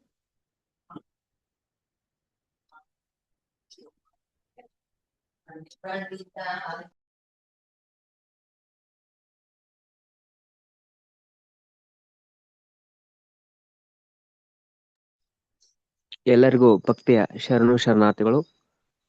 3 ದಿನಗಳ ಕಾಲ ನಮ್ಮ ಮಲ್ಲೂರಿನ ಅನುಭವ ಮಂಟಪಕ್ಕೆ ಬಂದು ನಮಗೆ ಅನುಭವದ ಒಂದು ಸಿಹಿ ಜೇನುತುಪ್ಪದ ಹಾಗೆ ಕರ್ಣಹಸಿಗೆಯನ್ನು ಕಳಿಸಿಕೊಟ್ಟಂತ ಎಲ್ಲ ಅನುಭವಿಗಳಿಗೆ ನಮ್ಮ ಮಲ್ಲೂರಿನ ಅನುಭವ ಮಂಟಪದ ಪರವಾಗಿ ಅವರಿಗೆ ಭಕ್ತಿಯ ಅನಂತ ಕೋಟಿ ಶರಣಾರ್ಥಿಗಳು. ನಮಗೆ ಏನ್ ಅನ್ಸ್ತಂದ್ರೆ 3 ದಿನದ ಕಾಲ ಎಲ್ಲಾ ಶರಣರು 12ನೇ ಶತಮಾನದಾಗ ಏನಿದ್ರಲ್ಲ ಆ ಎಲ್ಲಾ ಶರಣರು ನಮ್ಮ ಮಲ್ಲೂರಿಗೆ ಬಂದು ನಿಜ ಚಿಂತನೆ ಮಾಡಿ ನಮಗೆ ಕರ್ಣಹಸಿಗೆ ಬಗ್ಗೆ ಸಂಪೂರ್ಣವಾಗಿ ಎಲ್ಲಾ ಅನುಭವಿಗಳು, ನಮ್ಮ ಎಲ್ಲಾ ಡಾಕ್ಟರ್ಸ್ಗಳು ಇರ್ಬೋದು, ಎಲ್ಲಾ ದೊಡ್ಡ ಅನುಭವಿಗಳು ಇರ್ಬೋದು, ಮತ್ತು ಎಲ್ಲಾ ಜಿಲ್ಲಾದಿಂದ ಬಂದು ಕಾರ್ಯಕ್ರಮವನ್ನು ಗೊಳಿಸಿದ್ದೀರಿ ಅಂತ ಹೇಳಲು ನನಗೆ ಬಹಳ ಸಂತೋಷ ಆಕತಿ. ಪ್ರತಿ ವರ್ಷ ಕೂಡ ನೀವು ನಮ್ಮ ಮಲ್ಲೂರಿನ ಅನುಭವ ಮಂಟಪಕ್ಕೆ ಬರಬೇಕು.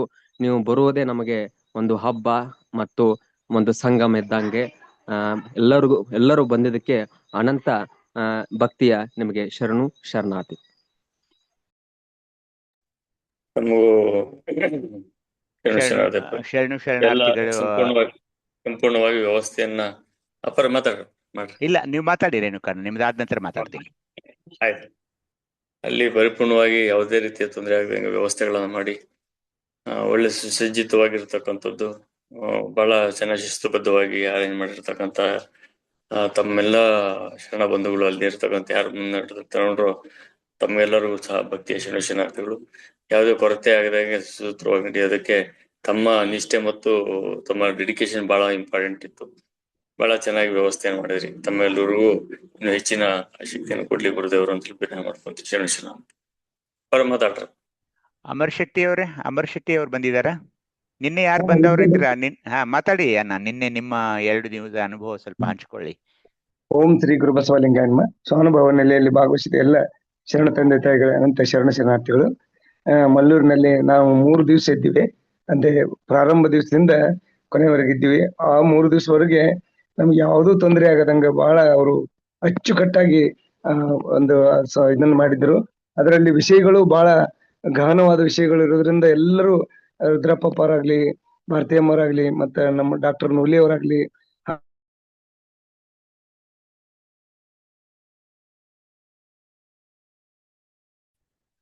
ಅದು ನೋಡಿದ್ರೆ ಬಹಳ ಖುಷಿ ಆಯ್ತು ನಮ್ಗೆ.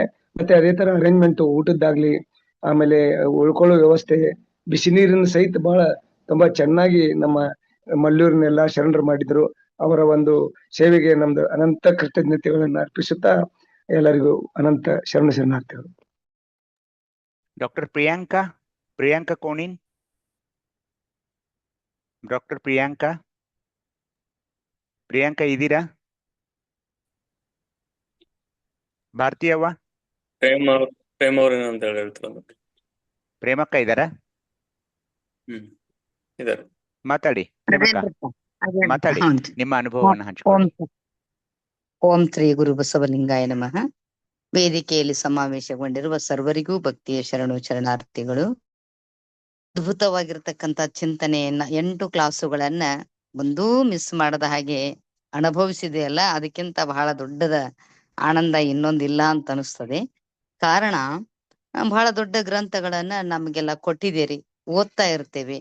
ಆದರೆ ಒಂದು ಇವತ್ತ ಬಹಳ ನನಗೆ ಹಿಡಿಸಿದ್ದು ಅಂದ್ರೆ, ಆ ಓದಿದ್ದು ತಾವೆಲ್ಲ ಮತ್ತ ಪುನಶ್ಚರಣೆ ಮಾಡುವುದರ ಮುಖಾಂತರ ಅರಿವಿಗೆ ತಂದು ಕೊಡುವಂತಹ ಅನುಭವ ಏನಿತ್ತಲ್ಲ, ಅದು ಹೃದಯಕ್ಕೆ ಸ್ಪರ್ಶವಾಗಿ ಆ ಜ್ಞಾನ ವೃದ್ಧಿಸಿಕೊಳ್ಳಿಕ್ಕೆ ಬಹಳ ದೊಡ್ಡ ಉಪಕಾರವನ್ನ ಆ 8 ಕ್ಲಾಸುಗಳು ಮಾಡಿದ್ವು ಅನ್ನೋದು ನನ್ನ ಅನುಭವ. ಜೊತೆಗೆ ಅಲ್ಲಿ ಬಂದಿರ್ತಕ್ಕಂಥ ಎಲ್ಲರೂ ಕೂಡ ಈ ಅಂತರಂಗದ ಹಸಿವೆ, ಬಹಿರಂಗದ ಹಸಿವೆ ಇರ್ಲಿಲ್ಲ. ಈ ಅಂತರಂಗದ ಹಸಿವೆಯೇ ಹಸುದನೆ ಬಂದಿದ್ರೆ ವಿನಃ ಸುಮ್ಮನೆ ಬಹಿರಂಗದ್ದಲ್ಲ. ಆ ನಿಟ್ಟಿನಲ್ಲಿ ಯಾವುದೇ ಆಗಿರ್ತಕ್ಕಂಥ ಗೋಜು ಗೊಂಜಲ ಇಲ್ಲದೆ ಸಮಾಧಾನದಿಂದ ಯಾವುದೇ ಒಂದು ಆಡಂಬರದ ಕ್ರಿಯೆಗಳು ವೇದಿಕೆಯ ಮೇಲೆ ರಾರಾಜಿಸದೆ ಎಲ್ಲರೂ ಸಾಮಾನ್ಯರಾಗಿ ಕುಳಿತು ಒಬ್ಬೊಬ್ಬರೇ ತಾವೆಲ್ಲ ಎಂತಹ ದೊಡ್ಡ ವಿದ್ವಾಂಸರಿದ್ರೂ ಕೂಡ ನಮಗೆಲ್ಲ ಮಕ್ಕಳೋಪಾದಿಯಲ್ಲಿ ಪಾಠಗಳನ್ನು ಹೇಳಿದಂತಹ ನಮ್ಮ ಭಾರತೀಯವರು, ನೂಲಿಯಪ್ಪರು, ರುದ್ರಪ್ಪರು, ಆಮೇಲೆ ಅವರು ತಪೋವನದ ಶರಣರು ಕೂಡ ಅವರು ಬಹಳ ಚೆನ್ನಾಗಿ ಹೇಳಿದ್ರು. ಕಲಹಾಳ ನಮ್ಮ ಸಂಗಮೇಶ್ ಡಾಕ್ಟರ್ ಅವರು, ನಮ್ಮ ಅವಿನಾಶ್ ಕವಿ ಅವರು ಬಹುಶಃ ಬಹಳ ಕೆಮ್ಮತ್ ಅಂತೇವ್ ನಾವು ಗ್ರಾಮ್ಯ ಭಾಷೆಯಲ್ಲಿ, ಕೆಮ್ಮತ್ತಿನ ಪ್ರವಚನ ಅಥವಾ ಕೆಮ್ಮತ್ತಿನ ಅನುಭವ ಅಂದಂಗ ಬಹಳ ಯಾವ ಮಠಮಾನ್ಯಗಳಲ್ಲಿಯೂ ಕೂಡ ನಡೆದೇ ಇರತಕ್ಕಂತಹ ಒಂದು ವಿಷಯ ಮಲ್ಲೂರಿನ ಬಸವ ಮಂಟಪದಲ್ಲಿ ನಡೆದದ್ದು. ಐತಿಹಾಸಿಕ ಒಂದು ಪ್ರಜ್ಞೆ ಅಥವಾ ಐತಿಹಾಸಿಕವಾಗಿಯೂ ಕೂಡ ನಾವೆಲ್ಲ ಸಾಕ್ಷಿ ಆದದ್ದು ಕೂಡ ಅದು ಸುಕೃತ ಜನ್ಮದ ಪುಣ್ಯವೇನೋ ಅಂತ ಅನಿಸ್ತು. ಈಗ ಅಪ್ಪಾರ್ ಹೇಳ್ದಂಗ ಪಾಠ ಹೇಳುವಾಗ ಹೇಳ್ತಿದ್ರು, ನಾವ್ ಹಂಗ ಹೇಳುದ ನೀವ್ ಹಂಗ ಕೇಳುದ ಆಗಬಾರದು, ಅದನ್ನ ಲಿಂಗ ಮುಖೇನವಾಗಿ ತೆಗೆದುಕೊಳ್ಳುವುದು, ಲಿಂಗಮುಖವಾಗಿ ಕೊಟ್ಟರೆ ಮಾತ್ರ ಅದೇ ನಿಜವಾದ ಲಿಂಗಾಂಗ ಸಾಮರಸ್ಯ ಅಂದಂಗ ಬಹಳ ಭಕ್ತಿ ಭಯದಿಂದ ಕೇಳಿದೀವಿ. ಆಗಾಗ ಒಂದೆರಡು ತೂಗುಡಿಗೆ ಬಂದ್ರು ಸಹಿತ ಯಾರು ನನಗೇನು ಅನ್ಲಿಲ್ಲ. ಭಾರತೀಯವರ ನಡು ಒಂದಿಷ್ಟು ಎಚ್ಚರಿಸಿದರು. ಆ ನಿಟ್ಟಿನಲ್ಲಿ ಸುಮ್ನೆ ಒಂದು ಆವತ್ತಿನ ಅವೆರಡೂ ದಿನಗಳು ಅವಿಸ್ಮರಣೀಯ ದಿನಗಳು ಅನ್ನುವಂತ ಮಾತನ್ನ ಹೇಳ್ತಾ, ಈ ವೈಜ್ಞಾನಿಕವಾಗಿರತಕ್ಕಂತ ಸತ್ಯವನ್ನ ಬಿಂಬಿಸುವಂತ ಕೆಲಸಕ್ಕೆ ನಮ್ಮ ವೈದ್ಯರು ಹಾಗೂ ಅವಾರು ಇವರೆಲ್ಲರೂ ಏನ್ ನಿಂತಿದಾರಲ್ಲ, ಬಹುಶಃ ಮುಂಬರುವ ದಿನಗಳಲ್ಲಿ ಒಂದು ಯುವಕರಲ್ಲಿ ಆ ಪ್ರಜ್ಞೆ ಯಾರು ಈ ಅನುಭವ ಮಂಟಪ ಮಾಡಿದೆ ಅನ್ನೋದ್ರಲ್ಲಿ ಎರಡು ಮಾತಿಲ್ಲ. ಎಲ್ಲರಿಗೂ ಬೇಕಾಗಿದೆ. ಇವತ್ತು ಇಂಟರ್ನ್ಯಾಷನಲ್ ಲೆವೆಲ್ದಲ್ಲಿ ನಾನೊಂದು ಬುಕ್ ಬರಿತಾ ಇದ್ದೀನಿ. ಆ ಬುಕ್ಕಿನಲ್ಲಿ ನಾ ಹೇಳಿ ಬಿಟ್ಟಿದ್ದೇನೆ, ಚೌಕಿ ಮಠ ಅಂದರೆ ಏನು ಅನ್ನೋದಕ್ಕೆ ಇದನ್ನ ಕೊಟ್ಟು, ಏನಾದರೂ ಆ ಥರ್ಡ್ ಐ ಆಕ್ಟಿವೇಟೇಷನ್ ಮಾಡಿಸ್ತೇವೆ ನಾವು ಬೇಸಿಗೆ ರಜೆಯಲ್ಲಿ ಅಂತ ಬೋರ್ಡ್ಗಳು ಕಾಣಕತ್ತಾವೀಗ. ಮಕ್ಕಳಿಗೆ ಬೇಸಿಗೆ ಶಿಬಿರದಲ್ಲಿ ವಿವಿಧ ಸಬ್ಜೆಕ್ಟ್ಗಳನ್ನ ಕರಗತ ಮಾಡಿ ಕೊಡುವುದರ ಜೊತೆಗೆ ಥರ್ಡ್ ಆಕ್ಟಿವೇಶನ್ ತರಬೇತಿನೂ ಕೂಡ ನಮ್ಮಲ್ಲಿ ಕೊಡಲಾಗುವುದು ಅಂತ ಹೇಳಿ. ಅದು ಎಷ್ಟು 5 ನಿಮಿಷ 1 ನಿಮಿಷ ಅದನ್ನ ಹೇಗೆ ಆಕ್ಟಿವ್ ಮಾಡ್ತಾರೋ ಗೊತ್ತಿಲ್ಲ. ಅಂತವರು ಏನಾದರೂ ಥರ್ಡ್ ಆಕ್ಟಿವೇಶನ್ ಕಲಿಸೋರು ಈ ನಮ್ಮ ಶಿವಯೋಗವನ್ನ ಕಲಿತುಕೊಂಡ ಮಕ್ಕಳಿಗೂ ಕೂಡ ಅದನ್ನ ಹೇಳುವಂತ ದಿನಮಾನ ಇನ್ನೇನು ಬಹಳ ದೂರ ಉಳಿದಿಲ್ಲ ಅಂತ ನನಗ ಅನಿಸ್ತದ. ಅದ್ರ ಪ್ರಚಾರ, ಅದನ್ನ ಪ್ರಕಟಣೆ ಇವೆಲ್ಲವೂ ನಿರಂತರವಾಗಿ ಸಾಗಿದಾವಲ್ಲ. ಈಗ ಅಪ್ಪಾರಂತ ದೊಡ್ಡ ಗ್ರಂಥ ಹೊರಗೆ ಬಂತು, ಶರಣರ ಶಿವಯೋಗ. ಅವ್ವಾರು ಬಹಳ ಮೌಲಿಕ ಗ್ರಂಥಗಳನ್ನ, ಶತಯಕದ ನೆಲೆ ಇರಬಹುದು, ಸಕಿಲಗಳಿರಬಹುದು,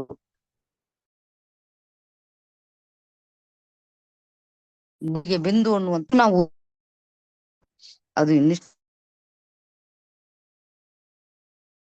ನಮ್ಮ ಜ್ಞಾನತಿಗೆ ಸಿಗುವುದೇ ಅಥವಾ ಮಲ್ಲೂರು ಶರಣರ ಅನುಭವ ಮಂಟಪದಲ್ಲಿ ಇದ್ದದ್ದೇ ನಮಗ್ 12ನೇ ಶತಮಾನದ ಅನುಭವ ಮಂಟಪದ ಆನಂದವನ್ನು ತಂದು ಕೊಡಿತು ಅನ್ನುವಂತ ಮಾತನ್ನ ಹೇಳ್ತಾ ಬಹಳ ಖುಷಿ ಆಯ್ತು. ಭಾರತೀಯವರ ಜೊತೆಗೆ ನಮ್ಮ ರೇಣುಕಯ್ಯಪ್ಪರ ಜೊತೆಗೆ ಹಿಂದೆ ಉಳಿದಂತ ಎಲ್ಲ ವಿವಿಧ ಕಡೆಯಿಂದ ಬಂದಂತ ಶರಣರು ತಬ್ಕೊಳ್ಳೋದು ನೋಡಿದ್ರ ಬಹುಶಃ 12ನೇ ಶತಮಾನದ ನಿಮ್ಮ ಶರಣರ ಅಗಲುವ ದಾವತಿಗಿಂತ ಮರಣವೇ ಕರಲೇಸಯ್ಯ ಅಂತಕ್ಕ ಈ ಶರಣರನ್ನ ಬಿಟ್ಟಾಗಿರುದು ಅಂದ್ರ ನಿಜವಾಗೂ ನಿನ್ನೆ ನಮಗೆಲ್ಲ 2 ದಿನ ಕೂಡೇ ಇದ್ದ ಅವ್ರನ್ನೆಲ್ಲ ಬೀಳ್ಕೊಡುವ ಸಂದರ್ಭದಲ್ಲಿ ಒಂಥರ ಏನೋ ಒಂದು ಭವಾರಣ್ಯದಲ್ಲಿ ಮತ್ತು ಉಳಿದ್ನೇನೋ ಅನ್ನುವಂತ ಒಂದು ಅನುಭವ ನನಗಾಯ್ತು. ಅನಿವಾರ್ಯ, ಇಂಥ ಪ್ರಸಂಗಗಳು ನನ್ನ ಜೀವನದಲ್ಲಿ ಬಹಳಷ್ಟು ಸಲ ಬಂದಿದ್ದಾವೆ. ಬಹಳ ಹಚ್ಕೊಳ್ತೇವೆ, ಪ್ರವಚನವನ್ನು ಕೇಳ್ತೇವೆ.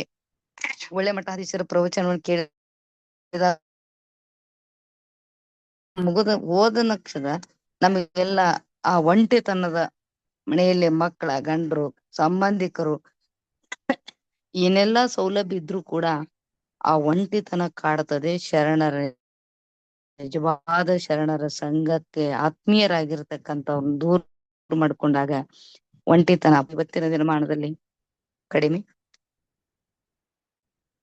ಜೊತೆಗೆ ಆತ್ಮಿಕ ಪ್ರಜ್ಞೆಯೊಂದೇ ಬದುಕ್ತಾ ಇದ್ದೀವಲ್ಲ. ಯಾವ ಬಡವ, ಶ್ರೀಮಂತ, ವೈದ್ಯ, ವಕೀಲ, ಅಧಿಕಾರಿ ಅಹಮ್ಮಿಕೆ ಏನೂ ಇಲ್ಲದ ಸರ್ವಸಾಮಾನ್ಯವಾಗಿರ್ತಕ್ಕಂಥ ನಮ್ಮ ಅಡಿಗೆ ಮನೆಯಲ್ಲಿ ಅಡಿಗೆ ಕಾಯಕ ಮಾಡಿಕೊಂಡಿರ್ತಕ್ಕಂಥ ಸಾಮಾನ್ಯ ಮಹಿಳೆಯರ ಜೊತೆಗೆ ಒಬ್ಬ ವೈದ್ಯರಾಗಿ, ವಕೀಲರಾಗಿ, ಹಿರಿಯ ಅಧಿಕಾರಿಗಳಾಗಿ ನಮ್ಮನ್ನೆಲ್ಲ ಹಿಂಬಿಟ್ಟುಕೊಂಡು ಹೊಂಟಿದಿರಲ್ಲ, ಇದಕ್ಕಿಂತ ಮತ್ತೊಂದು ಬಗ್ಗೆ ಇಲ್ಲ ಅಂತ ಹೇಳಿ ನಿನ್ನೆ ರೇಣುಕಯ್ಯಪ್ಪರ ನೋವಾರನ್ನ ಬೀಳ್ಕೊಡ್ಬೇಕಾದ್ರೆ ಮನೆಗೆ ಬಂದ ಬಹಳಷ್ಟು ನಾವು ಆನಂದಸ್ತ್ರುಗಳನ್ನ ಸುರಿಸುವಂತ ಕ್ಷಣಕ್ಕೆ ಸಾಕ್ಷಿಯಾಗಿದ್ದೀವಿ. ಪದೇ ಪದೇ ಮತ್ತೆಂತಹ ಪ್ರಸಂಗಗಳು ಅಥವಾ ಇಂತಹ ಒಂದು ಅನುಭವದ ನುಡಿ ಸೇವನೆ ಮಾಡುವಂತ ಸೌಭಾಗ್ಯವನ್ನ ಬಸವ ತಂದೆ ನಮಗೆಲ್ಲ ಕರೆಸಲಿ. ನಿಮ್ಮ ಪಾದದ ಸಾನ್ನಿಧ್ಯದಲ್ಲಿರುವುದೇ ಅವತ್ತು ಬಹಳ ದೊಡ್ಡ ಭಾಗ್ಯ. ಮಲ್ಲೂರಿನ ಶರಣರ ಸೇವೆ ಅಂತೂ ಒಂದು ಅನುಭವ ಮಂಟಪ ನಿರ್ಮಿಸಿ ಬಸವಣ್ಣ ಎಲ್ಲರಿಗೂ ಇವನಾರವ ಇವನಾರವ ಇಂಬ ಕೊಟ್ಟ ಹಾಗೆ ಬಹಳ ಚೆನ್ನಾಗಿ ಅಲ್ಲೆಲ್ಲ ನಮಗೆಲ್ಲ ಕರೆದ್ರು, ಆಹ್ವಾನಿಸಿದ್ರು, ಶರಣಾರ್ಥಿಗಳನ್ನ ಹೇಳಿದ್ರು, ಪ್ರಸಾದವನ್ನು ಉಣಿಸಿದ್ರು, ತಿನ್ನಿಸಿದ್ರು, ಬೀಳ್ಕೊಟ್ರು. ಇದು ಯಾವ ರಕ್ತಗತ ಸಂಬಂಧದಲ್ಲಿ ಈ ತರದ ಇರ್ತದೆ. ಇದಕ್ಕಿಂತ ಭೂರಿ ಭೋಜನ ಇರ್ತದೆ. ಆದ್ರೆ ಭಕ್ತಿ ಪ್ರಸಾದ ಆ ನೆಲೆಯಲ್ಲಿ ಕಾಣದೇ ಇರುವುದು ನಾವೆಲ್ಲ ನೋಡ್ತೀವಿ. ಅದೆಲ್ಲ ಆನಂದವನ್ನು ಇಲ್ಲಿ ಕಂಡಿದ್ದೀವಿ. ಇದಕ್ಕೆ ಕಾರಣೀಭೂತರಾಗಿರ್ತಕ್ಕಂಥ ಪ್ರತಿಯೊಬ್ಬರ ಶ್ರೀಚರಣಕ್ಕೆ ನನ್ನ ಅನಂತ ಭಕ್ತಿಯ ಶರಣು.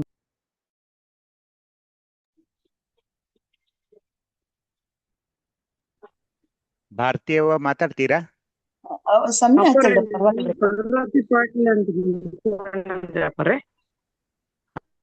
ಅವ್ವ ಪಾರ್ವತಿಯವ್ವ ಯಾರು ಹೇಳಿ ಪಾರ್ವತಿ ಪಾಟೀಲ್ ರಾಯಚೂರು ಅಂತ ಹಾಕೋರಿ ಮಾತನಾಡಿದ್ರಿ ಹೇಳಿ ಅವ್ವ. ಅಪರಿ ತಮ್ಮೆಲ್ಲರಿಗೂ ಭಕ್ತಿಪೂರ್ವಕ ಶರಣಾರ್ಥಿಗಳು. ಅಪ್ಪ ಬಸವಣ್ಣನವರನ್ನ ನಮ್ಮ ಮನೋಮಂದಿರದಲ್ಲಿ ಧ್ಯಾನಿಸಿಕೊಂಡು ನಾವು ರಾಯಚೂರಿನಿಂದ 6 ಜನ ಬಂದಿದ್ವಿ ಅಪ್ಪರೇ ಆ ಕಾರ್ಯಕ್ರಮಕ್ಕ. ಹಲೋ ಮಾತಾಡಿ ತಾಯಿ ಮಾತಾಡಿ. ಕೇಳಿಸಾಗತ್ತದಪ್ಪರೇ? ಇಲ್ಲ ಕೇಳಿಸ್ತಾ ಇದೆ ಹೇಳಿ. ಹಾ, ಅದೇ ಮಲ್ಲೂರು ಕಾರ್ಯಕ್ರಮಕ್ಕೆ 2 ವರ್ಷ ಆಯ್ತಪ್ಪರೇ ನಾವು ಬರಕ್. ಹೋದ ವರ್ಷನೂ ಬಂದಿದ್ದೀವ್ರಿ, ಈ ವರ್ಷನೂ ಬಂದಿದ್ದೀವಪ್ಪರೇ. ನಮ್ಗೆ ಬಾಳ ಬಾಳ ಬಾಳ ಬಾಳ ಆನಂದ ಐತ್ರಿ. ಅಲ್ಲಿನ ಎಲ್ಲಾ ವ್ಯವಸ್ಥೆ ನೋಡಿ, ಆಮೇಲೆ ಎಲ್ಲಾ ಅನುಭವಸ್ಥರ ಜೊತೆಯಲ್ಲಿ ನಾವು ಅಲ್ಪ ಸ್ವಲ್ಪ ತಿಳ್ಕೊಳಕ್ ಅವಕಾಶ ಆಯ್ತಪ್ಪರೇ. ಆಮೇಲೆ ನಾನು 1 ವರ್ಷದಿಂದ ಸ್ವಾನುಭವದಾಗ ನೆಲೆಗೆ ಇದ್ದೀನ್ರಿ, ಆದ್ರೆ ನನ್ಗೆ ಮಾತಾಡಕ ಭಯ ರೀ. ಎಲ್ಲಿ ತಪ್ಪಾಗುತ್ತೋ ಏನೋ, ಏನನ್ ಅಂತಾರೇನೋ ಅನ್ನೋದಿಂದ ನಾನು ವಚನ ಗಾಯನ ಮಾಡ್ತಿದ್ರನು ಮಾಡಲ್ಲಪ್ಪರೇ, ಎಷ್ಟು ಭಯ ನನ್ಗ.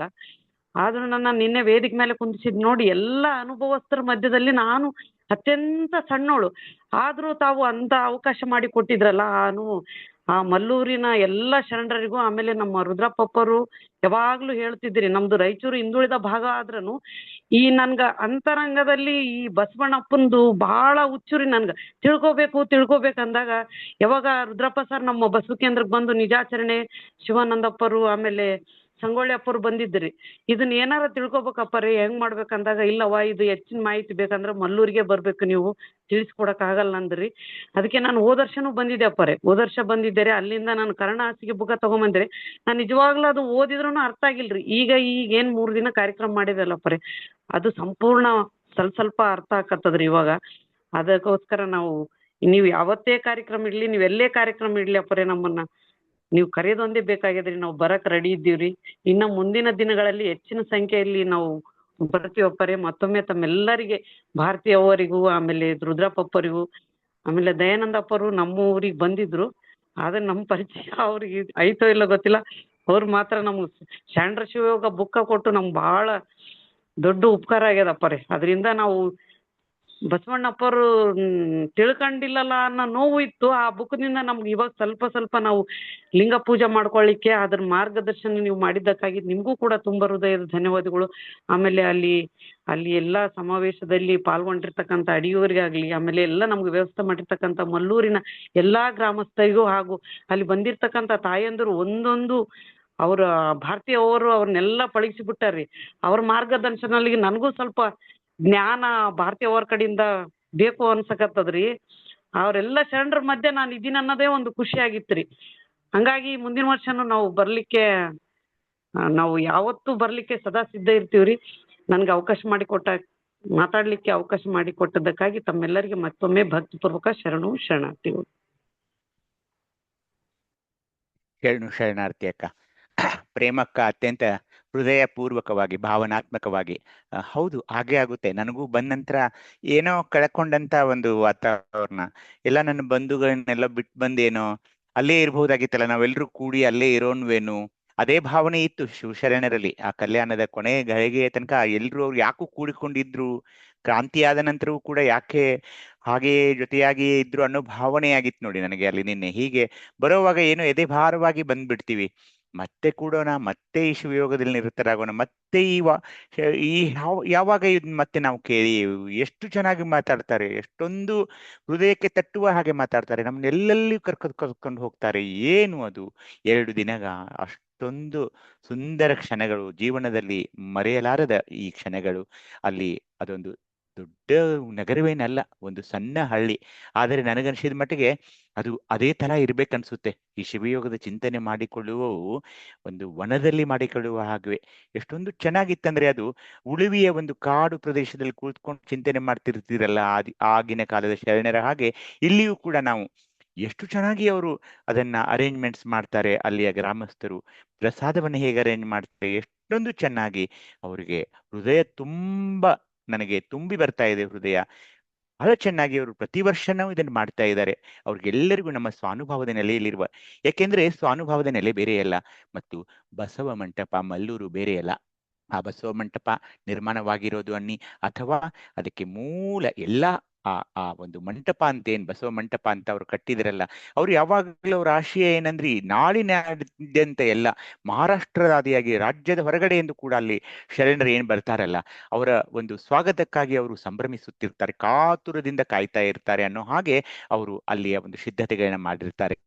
ಅದಕ್ಕೆ ಪೂರಕವಾಗಿ ಹಿರಿಯರಾದ ಭಾರತಿ ತಾಯಿಯವರು, ರುದ್ರಪ್ಪ ಶರಣರು, ರೇಣುಕಯ್ಯನವರು ಬೆಂಗಳೂರಿನಿಂದ, ಚಿಂದನೂರಿನಿಂದ, ಚಾಮರಾಜನಗರ, ಗುಂಡ್ಲುಪೇಟೆ, ಎಲ್ಲೆಲ್ಲಿ ಎಷ್ಟೊಂದು ದೂರದಿಂದ, ಸೊಲ್ಲಾಪುರ, ಗುಲ್ಬರ್ಗ, ರಾಯಚೂರು, ಬಳ್ಳಾರಿ, ಒಂದೋ ಎರಡೋ ಇಡೀ ರಾಜ್ಯದಾದ್ಯಂತ ಎಷ್ಟು ಸಂಭ್ರಮದಿಂದ ಬರ್ತಾರೆ, ಬೇಗ ಬೇಗ ಬರ್ತಾರೆ. 5 ನಿಮಿಷ ಕೂಡ ಸಭಾ ಮಂಟಪವನ್ನು ಬಿಟ್ಟು ಯಾರೂ ಹೊರಗೆ ಹೋಗೋದಿಲ್ಲ. ಅಷ್ಟು ನಮ್ಮನ್ನ ತನ್ಮಯರನ್ನಾಗಿ ಮಾಡ್ತಾರಲ್ಲ ಈ ಶಿವಯೋಗದಲ್ಲಿ ಅಂತ ಅನಿಸ್ತು. ಎಲ್ರೂ ಬಂದ್ರಿ, ಎಲ್ರೂ ಖುಷಿ ಪಟ್ವಿ. ಮತ್ತೆ ಕೂಡೋಣ, ಮತ್ತೆ ಮಾತನಾಡೋಣ, ಮತ್ತೆ ಪರಸ್ಪರ ತಬ್ಬಿಕೊಳ್ಳೋಣ. ಅದು ಆನಂದವೂ ಇದೆ, ಅದರಲ್ಲಿ ಬಿಟ್ಟು ಹೋಗುವಾಗ ದುಃಖವೂ ಆಗುತ್ತದೆ. ಆದರೆ ಅದಕ್ಕೆ ಸಮಯ, ಅದು ಹಾಗೆಯೇ ಆಗಲೇಬೇಕು. ಅದು ಕಾಲದ ನಿಯಮವಾಗಿದೆ, ಏನು ಮಾಡೋಕ್ಕಾಗಲ್ಲ. ಆದರೆ ನನ್ನ ಲಿಂಗಯ್ಯ ನನ್ನ ಜೊತೆಗೆ ಇದ್ದಾನೆ, ನಮ್ಮ ಬಸವಾದಿ ಶರಣರು ನಮ್ಮ ಜೊತೆಗೆ ಇದ್ದಾರೆ, ಈ ಎಲ್ಲ ಅನುಭಾವಿಗಳು ನಮ್ಮ ಜೊತೆಗೆ ಇದ್ದಾರೆ. ಅವ್ರ ಜೊತೆ ಚಿಂತಿಸೋದಿದೆಯಲ್ಲ, ದಿನನಿತ್ಯ ಅವರೆಲ್ಲ ನಮಗೆ ಬಂದು ತಮ್ಮ ಒಂದು ಅಮೃತ ವಾಣಿಗಳನ್ನ ವಚನಗಳ ಮೂಲಕ, ವಚನ ನಿರ್ವಚನಗಳ ಮೂಲಕ ನಮಗೆ ಏನು ಕೊಡ್ತಾ ಇದ್ದಾರಲ್ಲ, ಅವುಗಳನ್ನೇ, ಆ ಸುಂದರ ಕ್ಷಣಗಳನ್ನ ಅನುಭವಿಸುತ್ತಾ ಈ ಶಿವಯೋಗದ ಜೀವನದಲ್ಲಿ ನಾವು ಮುಂದುವರಿಯೋಣ. ಏಕೆಂದ್ರೆ ಲೌಕಿಕ ಜಗತ್ತಿನಿಂದ ಸ್ವಲ್ಪ ವಿಮುಖರಾಗಿ ನಾವು ಈ ಶಿವಯೋಗದಲ್ಲಿ ನಡೆಯುತ್ತಿರುವ ನಮಗೆ ಸಿಗುವ ಶಿವಾನಂದವನ್ನ ಇಲ್ಲಿರುವ ಸದಸ್ಯರೊಂದಿಗೆ ನಾನು ಹಂಚಿಕೊಳ್ಳಬಹುದೇ ಹೊರತು ಲೌಕಿಕದ ಜನರ ಜೊತೆ ಹಂಚಿಕೊಳ್ಳಕ್ಕಾಗೋಲ್ಲ. ಹೀಗಾಗಿ 2 ದಿನ ನಾವೆಲ್ಲ ಕೂಡಿದ್ರು ಕೂಡ ಬಿಟ್ಟು ಹೋಗುವಾಗ ಸ್ವಲ್ಪ ನೋವಾಗುತ್ತದೆ. ನಾನು ಪ್ರೇಮಕ್ಕನವರ ಒಂದು ಅವರ ಗಂಟಲು ಬಿಗಿದು ಬಂದಿತ್ತು. ಅಷ್ಟೊಂದು ಅವರು ಅದು ಹಾಗೇ ಆಗುತ್ತೆ. ಏಕೆಂದ್ರೆ ಆ ಪರಸ್ಪರ ಸಂಬಂಧ, ಈ ಭಕ್ತಿ ಸಂಬಂಧ ಏನಿದೆಯಲ್ಲ, ನಾವೆಲ್ಲ ಬಸವನೆಂಬ ಬಳ್ಳಿಯ ಒಂದು ಹೂಗಳಾಗಿದ್ದೇವಲ್ಲ, ಅದೇ ಎತ್ತ ನೋಡಿದೆಡೆ ತತ್ತ ಬಸವನೆಂಬ ಬಳ್ಳಿ, ಎತ್ತಿ ನೋಡಿದೆಡೆ ಲಿಂಗವೆಂಬ ಗೊಂಚಲು, ಒತ್ತಿ ನೋಡಿದೆಡೆ ಭಕ್ತಿ ಎಂಬ ರಸವಯ್ಯ ಅಂತ ಮಡಿವಾಳ ಮಾಚಿದೇವರು ಹಾಗೆಯೇ ಹಾಡಿಲ್ಲ. ಅದು ಸತ್ಯವಾದ ಮಾತುಗಳು. ಅದನ್ನು ನಾವು ಅನುಭವಿಸಿದೆವು ಕೂಡ ಮಲ್ಲೂರಿನಲ್ಲಿ ಅಂತ ಹೇಳ್ತಾ ಇವತ್ತಿನ ಒಂದು ವರ್ಗಕ್ಕೆ ನಾವು ಇಲ್ಲಿಗೆ ವಿರಾಮವನ್ನು ನೀಯೋಣ. ಈಗ ನಮ್ಮ ರೇಣುಕಯ್ಯನವರು ಮಂಗಲವನ್ನು ಮಾಡ್ತಾರೆ. ಎಲ್ಲರಿಗೂ ಓಂ ಶ್ರೀ ಗುರು ಬಸವಲಿಂಗಾಯ ನಮಃ. ಇಲ್ಲಿನವರೆಗೂ ಮಲ್ಲೂರಿನಲ್ಲಿ ನಡೆತಕ್ಕಂಥ ಕರ್ಣಹಾಸಿಗೆಯ 2 ದಿನದ ಕಮ್ಮಟದ ಬಗ್ಗೆ ತಮ್ಮ ಅಭಿಪ್ರಾಯ ಅನಿಸಿಕೆಗಳನ್ನ ಹಂಚಿಕೊಂಡಂತ ಸರ್ವಶರಣ ಬಂಧುಗಳು, ಶ್ರೀಪಾದಕ್ಕೆ ಭಕ್ತಿಯ ಶರಣಾರ್ಥಿಗಳು. ಸಹಜವಾಗಿ ತತ್ವದ ನೆಲೆಯಲ್ಲಿ ಪರಿಪೂರ್ಣದ ಒಂದು ಒಳಗೊಳ್ಳುವಿಕೆ ಸಂದರ್ಭದಲ್ಲಿ ಈ ಭಾವದ ನೆಲೆ ವ್ಯಕ್ತವಾಗೋದು ಸಹಜ. ಅದು ಸದಾ ಸನ್ನಿಹಿತ ಲಿಂಗ ಯಾವಾಗ ನಮ್ ಸದಾ ಸನ್ನಿಹಿತವಾಗಿರುತ್ತೆ, ಹಾಗೂ ಸಹ ಈ ಜ್ಞಾನದ ನೆಲೆನೂ ಸಹ ನಮ್ ಸನ್ನಿಹಿತವಾಗಿರುತ್ತೆ. ಅದಕ್ಕಾಗಿನೇ ಅಷ್ಟು ಬಾಂಧವ್ಯ, ಅಷ್ಟು ಒಂದು ಭಿನ್ನವಿಲ್ಲದಂತ ಒಂದು ಸಂಪರ್ಕ, ಒಂದು ಇದು ಅಲ್ಲಿ ನಮ್ಗೆ ಸಮ್ಮಿಳಿತ ಆಗಿರ್ತಕ್ಕಂಥದ್ದನ್ನ ನಾವು ಗಮನಿಸಬಹುದು. ಹೀಗೆ ತಮ್ಮ ಅಭಿಪ್ರಾಯ ಹಂಚಿಕೊಂಡಂತ ಸರ್ವರಿಗೂ ಭಕ್ತಿ ಶ್ರೀನಿವಾಸ ಅವರ ತಾವೇನ ಹೇಳ್ತಿರವ ಬರ್ತೀವರ? ಸಮಯ ಆಯ್ತು, ಏನಿಲ್ಲ, ನನ್ಗೆ ಕೊರಗಂದ್ರೆ ನಾಳೆಗೆ ಮಾತಾಡೋಣ. ಇವತ್ತಾಯ್ತಲ್ಲ, ಸಮಯ ಆಯ್ತು. ಆಯ್ತು, ನಾಳೆ ಭಾರತಿ ಅವರಿಂದ ಕರ್ಣ ಐತಲ್ಲ, ಅದ್ರ ಜೊತೆಗೆ ಯೋಗ ಇದೆ. ಅದ್ರ ಜೊತೆಯಲ್ಲಿ ಅವರು ಸಹ ತಮ್ಮ ಅನುಭವ ಮತ್ತೆ ಅಭಿಪ್ರಾಯಗಳನ್ನ ವ್ಯಕ್ತಪಡಿಸ್ತಾರೆ. ಇಲ್ಲಿಗೆ ಸಮಯ 9:50 ಆಗ್ತು. ಇಂದಿನ ಸದ್ಭಾವಗೋಷ್ಠಿಗೆ ಸಂಪನ್ನಗೊಳಿಸೋಣ. ತಂದೆ ನೀನು, ತಾಯಿ ನೀನು, ಬಂಧು ನೀನು, ಬಳಗ ನೀನು, ನನಗೆ ನೀನಲ್ಲದೆ ಮತ್ತಾರು ಇಲ್ಲವಯ್ಯ ಕೂಡಲ ಸಂಗಮ ದೇವ. ಹಾಳಲ್ಲದು ನೀರಲ್ಲದು ನಿಮ್ಮೆಯ ಧರ್ಮ. ಜೈ ಗುರು ಬಸವೇಶ. ಸರ್ವರಿಗೂ ಭಕ್ತಿಯ ಶರಣಾರ್ಥಿಗಳು. ಜೈ ಬಸವ.